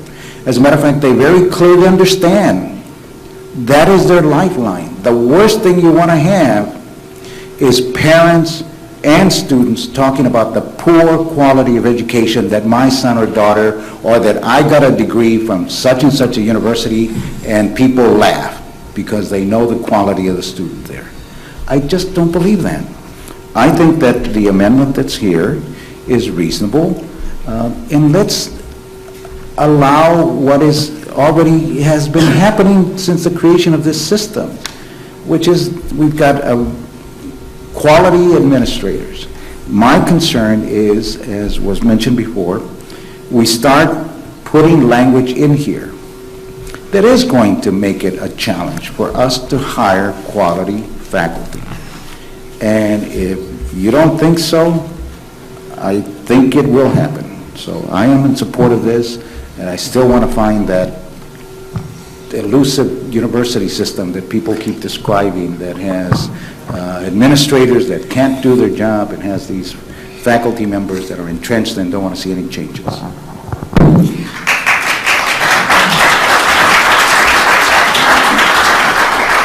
I typically don't weigh in on things because I'm directing, I believe in letting my colleagues weigh in. At one point I will for this particular amendment, but Regent Evers, you did want to make a comment. Yeah, and this will be my last comment. Regent Vasquez absolutely hit the nail on the head. My concern is that in both the amendments, the previous one and this one, and likely the next one, the argument will be around chancellor flexibility. I love our chancellors. They do a hell of a good job. But this is a tenure policy with faculty. It's not a tenure policy for around chancellors. So I really hope that that we are not creating a system where our faculty are minimized in their ability to do what they've done well and going forward. So I really hope that people will consider that this is about these folks here. It really isn't about my good friends across the aisle here. As I said, I typically do not weigh in.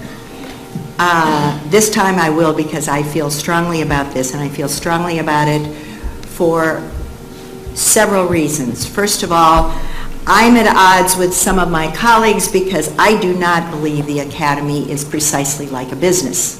I've said that to many of you before, and I will say it again. I do not believe it's like a business. It is different than a business. I have spent much of my time in my contribution and in my service life with nonprofits. And I will tell you, we have heard the words quality, students, faculty, all of this is true. And education is true. This is our product. But we cannot have quality, serve our students, have quality faculty if we do not have a sound financial system.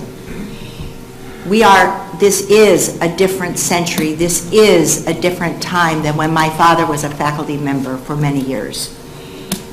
We need to be able to to protect that quality by making certain critical decisions. So I think that we need a reasonable balance, and I think the particular language in this provision is a good balance that understands the very importance of considering education as we look at decisions made for what will be a very, very hard decisions to be made. But at the same time, we cannot ignore the needs of our chancellors and our institutions to be able to weigh in what is necessary to make financial decisions. And part of those financial decisions do have to do with flexibility, because our chancellors are not dealing with people who always understand the needs of the institution to have that financial stability. So I will be opposing this, but I absolutely do not oppose the importance of weighing education in on the decision makings that might be made going forward. And if any of my colleagues are going to be voting against this bill, this amendment, I can assure you, they consider the quality of the faculty, the quality of the education preeminent. This is not their motivation. So, enough said. All right, any other discussion? Any other, all right, let us put this to Chancellor Gao.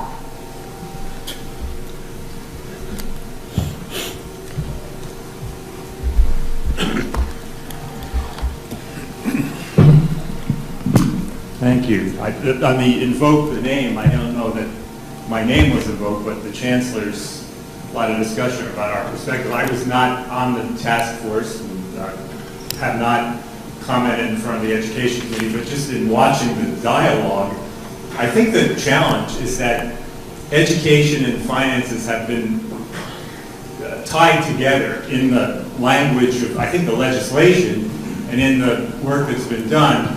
And I would note that as you talk about leadership and how to get things done and management, educational matters, I always, as Chancellor, defer to the faculty. I'm an expert in one field, and I certainly could weigh in on my particular field, but other areas I would not have the expertise to make those decisions.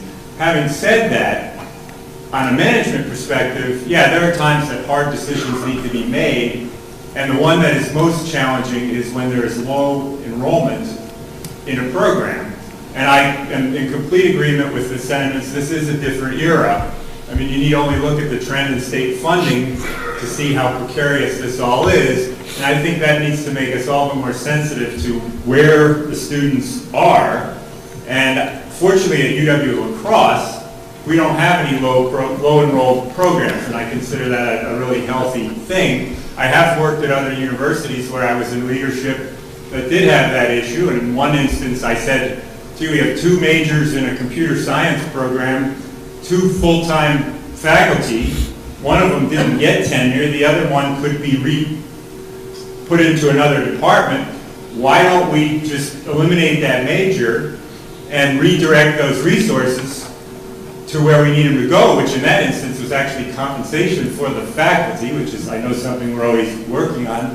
And I was resisted there, and I kind of said, all right, if that's what you want. I regret that. I think that hard decision should have been made, and that institution would be better off if it had been. So I know this doesn't help you with the amendment, but I'm just sort of trying, because it's a little, I'm sure my colleagues would agree, uncomfortable to kind of hear well, there's the faculty and the administration and the students and the Regent, I mean, we are all in this together, and I don't think it's the kind of system that Regent Vasquez is, I hope not, describing. I mean, we work very hard to try to prevent that. So I don't have a solution. I guess, you'd have to kind of go back to the drawing board and say, let's separate out education and finances and really say, on the financial piece, that's where the chancellors need that flexibility. on education, I don't think that that's really an issue. But yes, we do need the ability when there are low enrollments to take some action. So thank you. Thank you. Thank you very much. All right, are we at a point? We have an amendment before us, Amendment 7. Actually, it's a little bit out of alignment. We have Amendment 7 before us. All in favor of this amendment, please say aye. Aye. Any opposed? Opposed. All right, we need a vote. Regent Bailey? No. Regent Bradley? Yes. Regent Delgado? No. Regent Evers? Yes. Regent Farrow? No. Regent Greavy? No. Regent Hall? No. Regent Harsey? No. Regent Higgins? Regent Langus? No. Regent Menedez? Yes. Regent Milner? No. Regent Mueller? No. Regent Peterson? No. Regent Pruitt? Yes. Regent Tyler? No. Regent Vasquez? Yes. 5 ayes, 11 noes. All right, the motion is defeated. Let's move to the third. And this is on page 29, layoff Amendment 6. And I move the following. Program review and adjustment to the curriculum according to professional and educational standards and accreditation requirements is part of the routine institutional planning. Educational considerations are related in part to regular program review, reflect a long-range judgment that the education mission of the institution as a whole will be enhanced by program discontinuance. Such long-range judgments will involve primarily educational considerations and secondarily the analysis of financial resources and the needs of the program and any related college or school. Fiscal considerations must be preceded by educational considerations. Criteria for determining whether a program should be eliminated ought to place greatest emphasis on the quality of the program involved.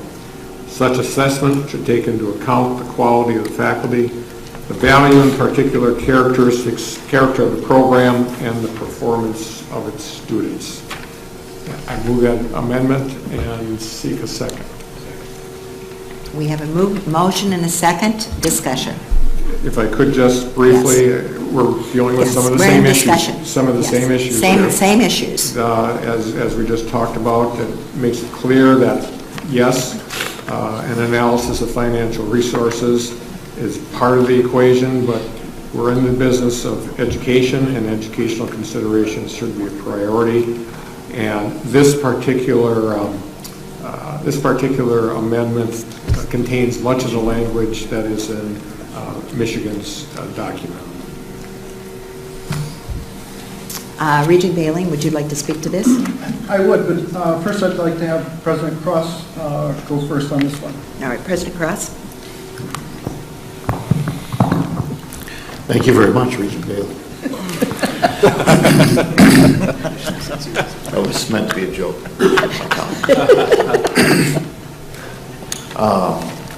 A couple of things that I think are important, and I want to talk about just briefly. Repeat again that the goal of the board policy is to establish broad enough framework so the campuses can establish policies and procedures within that framework. And so the attempt here is to be as broadly stated as possible with clear guidelines. That's important. The second thing I'd like to point out is that having been in this business for, I know it's scary, but close to 30 years now, it is impossible, it is almost impossible to separate fiscal issues from educational considerations. It's very hard. And if you look at other programs, including Michigan's SPGs, Maryland's, Utah's, Colorado's, California State. You look at those, they have these issues commingled. And how do they sort that out? And I believe that educational considerations in and of themselves include financial issues. How can enrollment, a decline in enrollment as Joe articulated, how can that not be financial as well? And I would argue that most of us would look at the academic educational considerations first. And I think the way this reads, it could be that academic educational considerations are more important, and that's the priority, or that they simply must be reviewed first, and then secondarily, financial considerations. I'm not sure you can bifurcate those in a way that pulls them apart. And I think that that's part of what we pay chancellors and faculty on these committees to sort out. That's what we're trying to say. If you read the whole paragraph, and much of what Regent Evers read is in the existing policy as proposed, can and do and will the chancellors and the faculty work together to try to sort that out. I believe there's room for that to happen. And I think it would be a mistake to try to pull them apart in some sort of language that would restrict and tie everybody down. I think it's very difficult to do. I would say, and I will argue that certainly educational considerations are the priority for program discontinuance, but how is finances not a part of educational consideration? Hard for me to see that. Thank you, President Cross. The reason I asked President Cross to go first is because my statement isn't going to differ a lot from what you've heard already. Empowering chancellors, flexibility, and economic considerations need to be a part of the discussion. The language that went to the Education Committee, and this is what the amendment would strike. So this is what, if this amendment passes, this is what this amendment would strike. This includes the reallocation of resources to other programs with higher priority based on educational considerations. Such long-range judgments generally will involve the analysis of financial resources and the needs of the program and any related college or school. That's good language. I think this is the language we need to give chancellors. I think this is the best language for the system, and I, again, recommend that you vote against the proposed amendment. Regent Kirwan? Thank you, Regent Milner. I just wanted to follow up on President Cross's observations, if I might, just for a minute. Like all of us, I think I've struggled with this issue, and I'm appreciative of the efforts of Regent Bailey, the task force, the leadership, both on the board level and the system level. And I thought Regent Cross's admonition that there is a phase 2 in this process was a really important one to underscore. And I just wanted to offer my comment in that regard, because I suspect this amendment will not be successful. And I know different regions have different priorities, and those differences are always valued and I think should be cherished by this board. For me, the single most important issue in this policy really goes back to a question I think Chancellor Blank posed a month ago when we were in another building in this campus, when she said, is UW going to remain a top university, or do I need to go elsewhere? And that was the question she suggested that the faculty of her institution, and I know other institutions, are asking.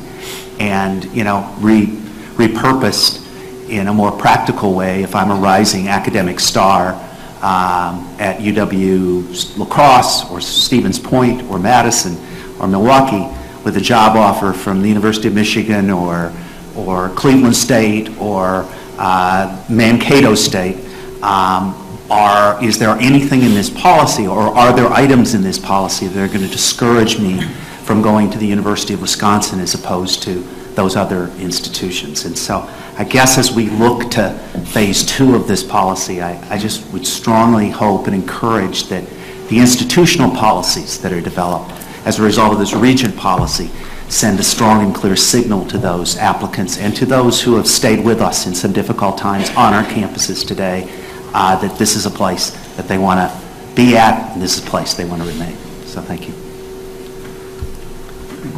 Regent Delgado. I have referred to the issue of including finances as a criteria before in my questions to the professors, and I'd like to repeat it here just because it is appropriate. We have a system with a lot of campuses that has a historical background. Even assuming that every program has exactly the same need and everything has exactly the same value, there may be such a thing as having a program that is too big due to the population of the state. This is the University of Wisconsin. It is for Wisconsin, and it's by Wisconsin, and the needs of Wisconsin change. And I felt strongly now, probably stronger than when I first got involved with the board, that a certain amount of review of the offerings is going to be necessary. And the reason for that, even though we seem to be very much against saying it, is that we need resources in order to be able to invest on the needs. We know that we do not have enough resources for salaries. And I would like to think that it would be possible to manage your resources better based on the needs of Wisconsin. So when I look at this and you take away comparative analysis, because in fact there may be competition between departments, universities, and professors, I think that actually aims very low at the professors. If this was only an employment office, it would be so. I'm not naive to think that everybody, all of us, are going to be extremely gracious when our own job is being taken apart, but we have to realize that we have to manage with much more objective criteria. So I cannot agree that an academic council should not have an economic basis. I think they must have it. It's just one of the many. And I'm persuaded when we say they may, I would have probably said no, they actually should. The good use of resources is important. What if you have all perfect programs and you don't have enough resources? What do? You have decisions to make. You're going to reduce some of them. You're going to make decisions on a variety of criteria.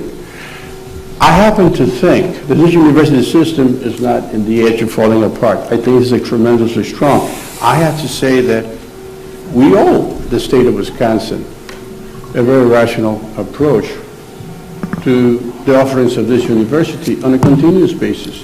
And that will require, often enough, that some programs be eliminated to make room for others.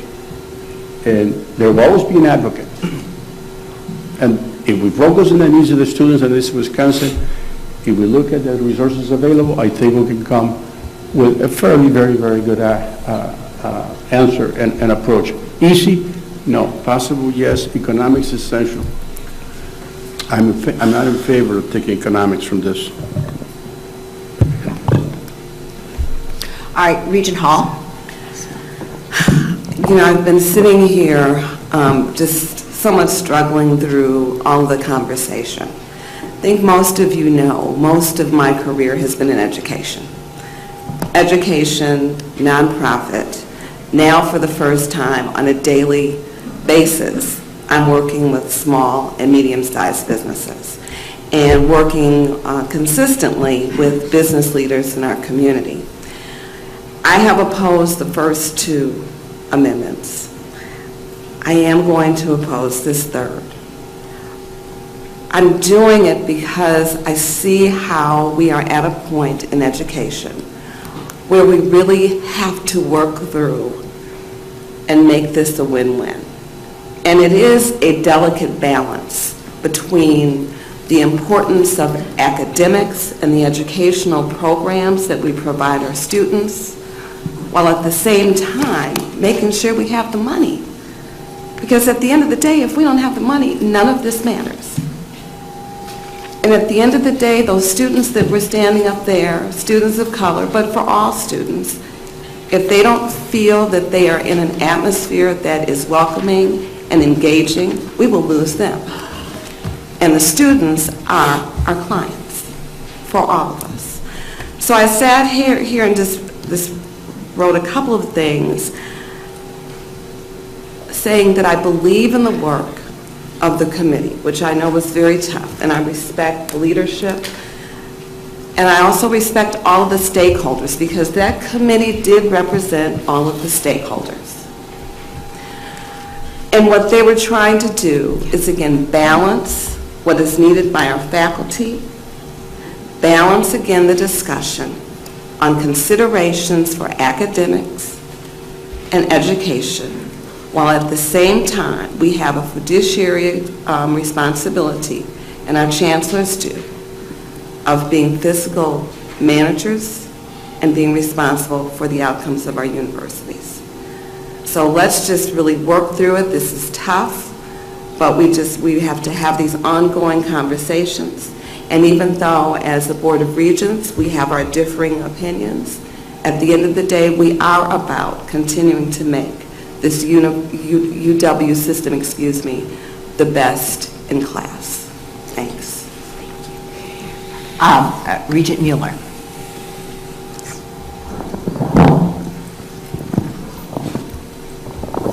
Thank you, Madam President, and I'll echo what my colleague Eve Hall said so eloquently. I too have been struggling today, hearing all sides of the issue, and I cannot support Layoff Amendment 6 as written, but I wonder if there would be any interest in looking at the last sentence of item B as written. It's a soft lead-in. It says such long-range judgments generally will involve the analysis of financial resources. Do you see where I'm reading? Generally will involve, and the needs of the program. And I wonder if there would be any interest, to speak to the other side of this issue, to add the words value or quality as well, to get at those more subjective matters that the chancellors and others have an interest in. So again, I'm trying to marry the two arguments that I've heard so eloquently stated today. So what I would propose, I will not support Layoff Amendment 6. That's what's on the table right now, I understand. But I bring forward at least the thought that there would be a compromise that would say such long-range judgments generally will involve the analysis of financial resources and the needs, value, and quality of the program and any related college or school. Thank you.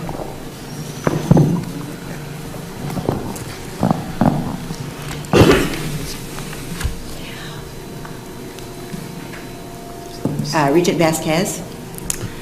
It is so frustrating to sit here and have to participate in this kind of discussion, because a lot of it is we're brought to this discussion for, again, from outside forces that have a very interesting view of the university system. And they have put us into a situation where we have to have this kind of conversation.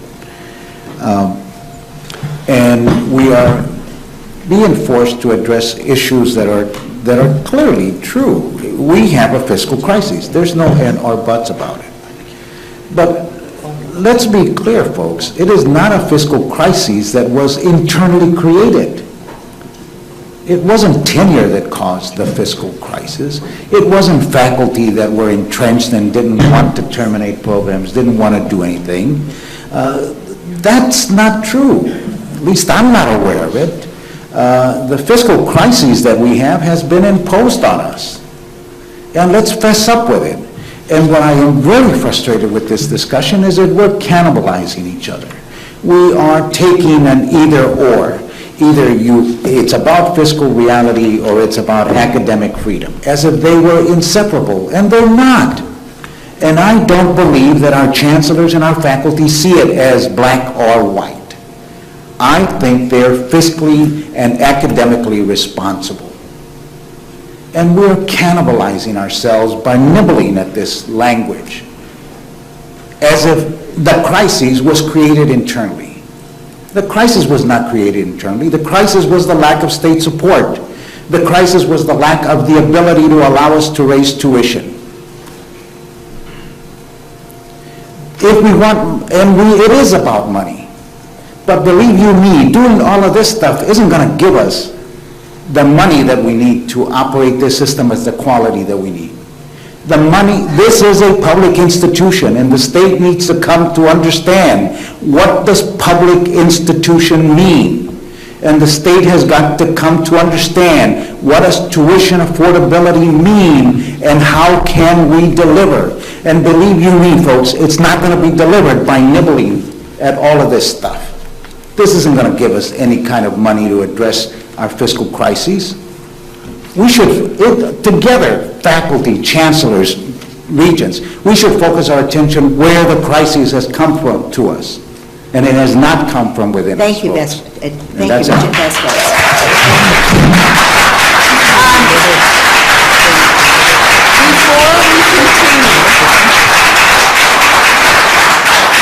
Before we continue, are there any comments that any of the chancellors would like to make at this point? Chancellor Blank?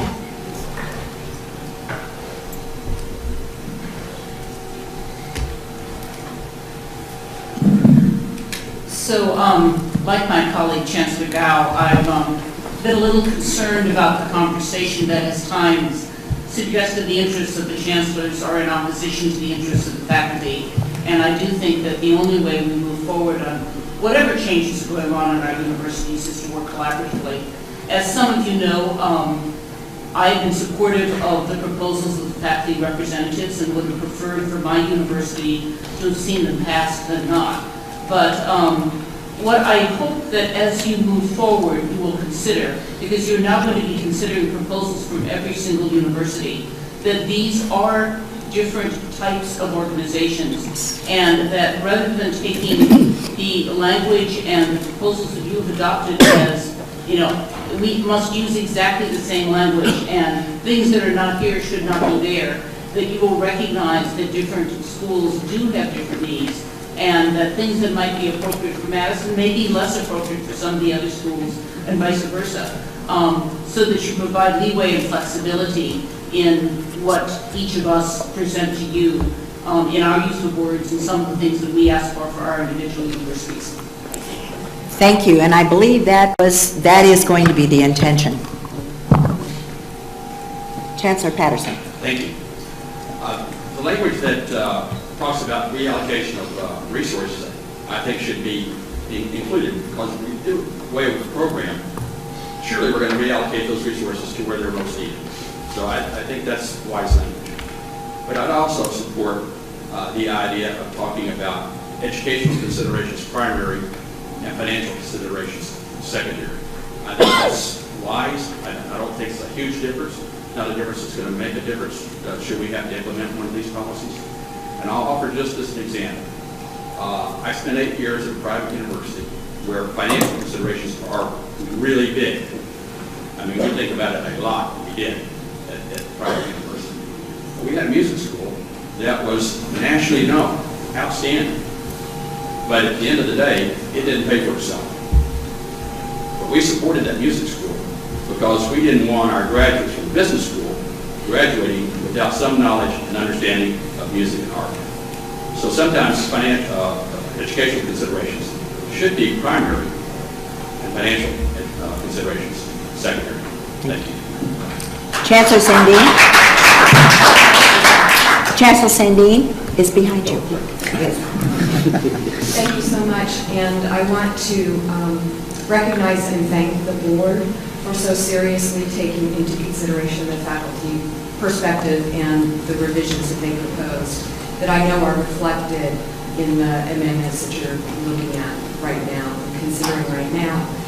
And I would like to say that for me, and I believe for many of our chancellors here, we would not be chancellors in the University of Wisconsin system if we didn't have shared governance, if we didn't have tenure, and if we didn't have due process and academic freedom.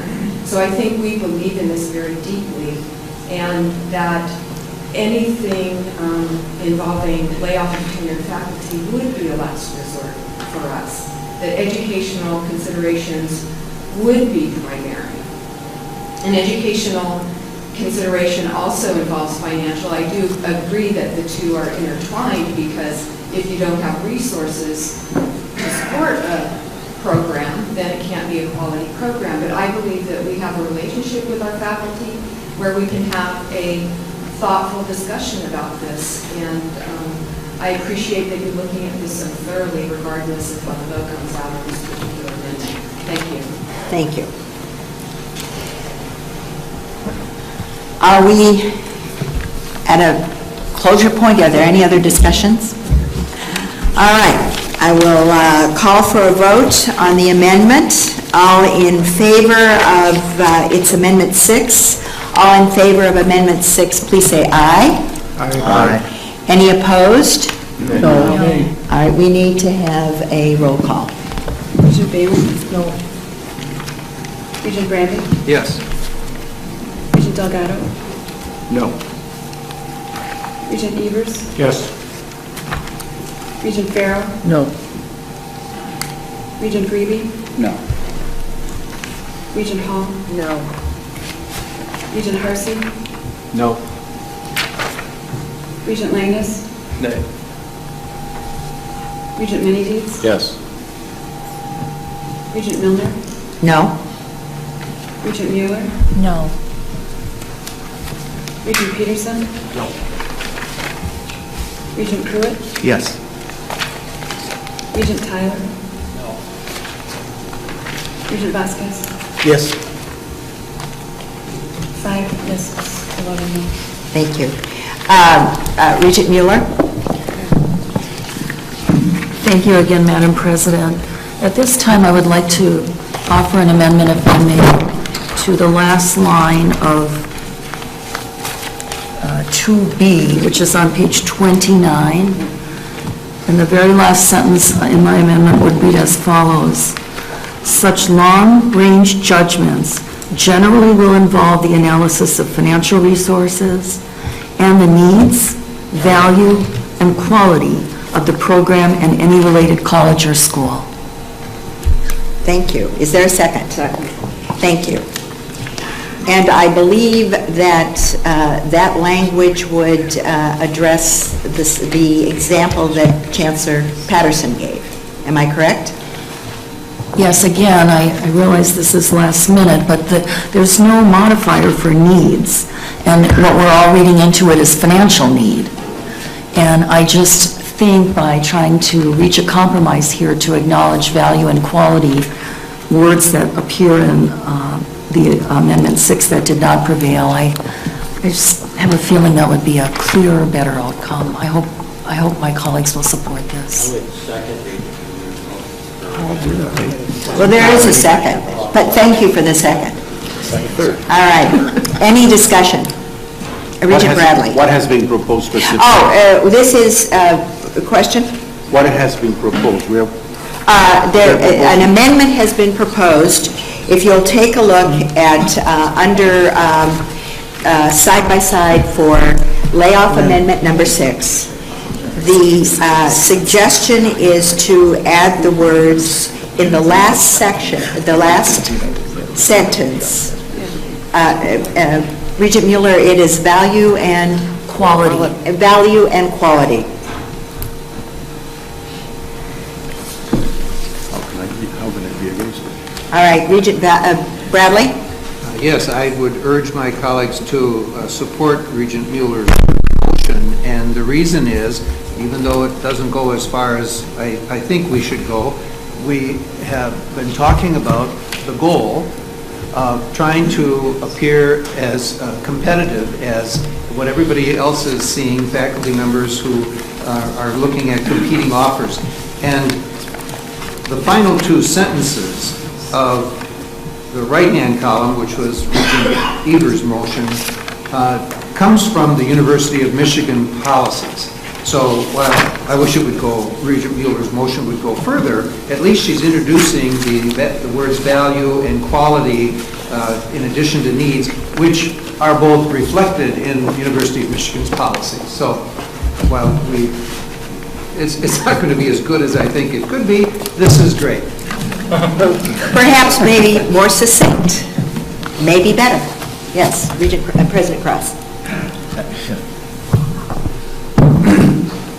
Lest we think that quality and value is not elsewhere. That's right. It's also in 2D, and when it lists the 7 possible criteria that may be used, and I just want to point out the centrality of the program to the institution's mission, the academic strength and quality of the program, and of its faculty in terms of national ratings, if applicable, etc. So my point is, I think that Regent Mueller's amendment reaffirms that, and I think I would concur and I would advise support.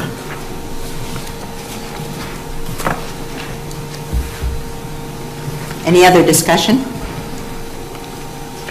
All right, all in favor of Regent Mueller's amendment, say aye. Aye. Are there any opposed? No.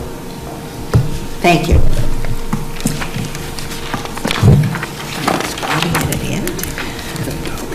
Are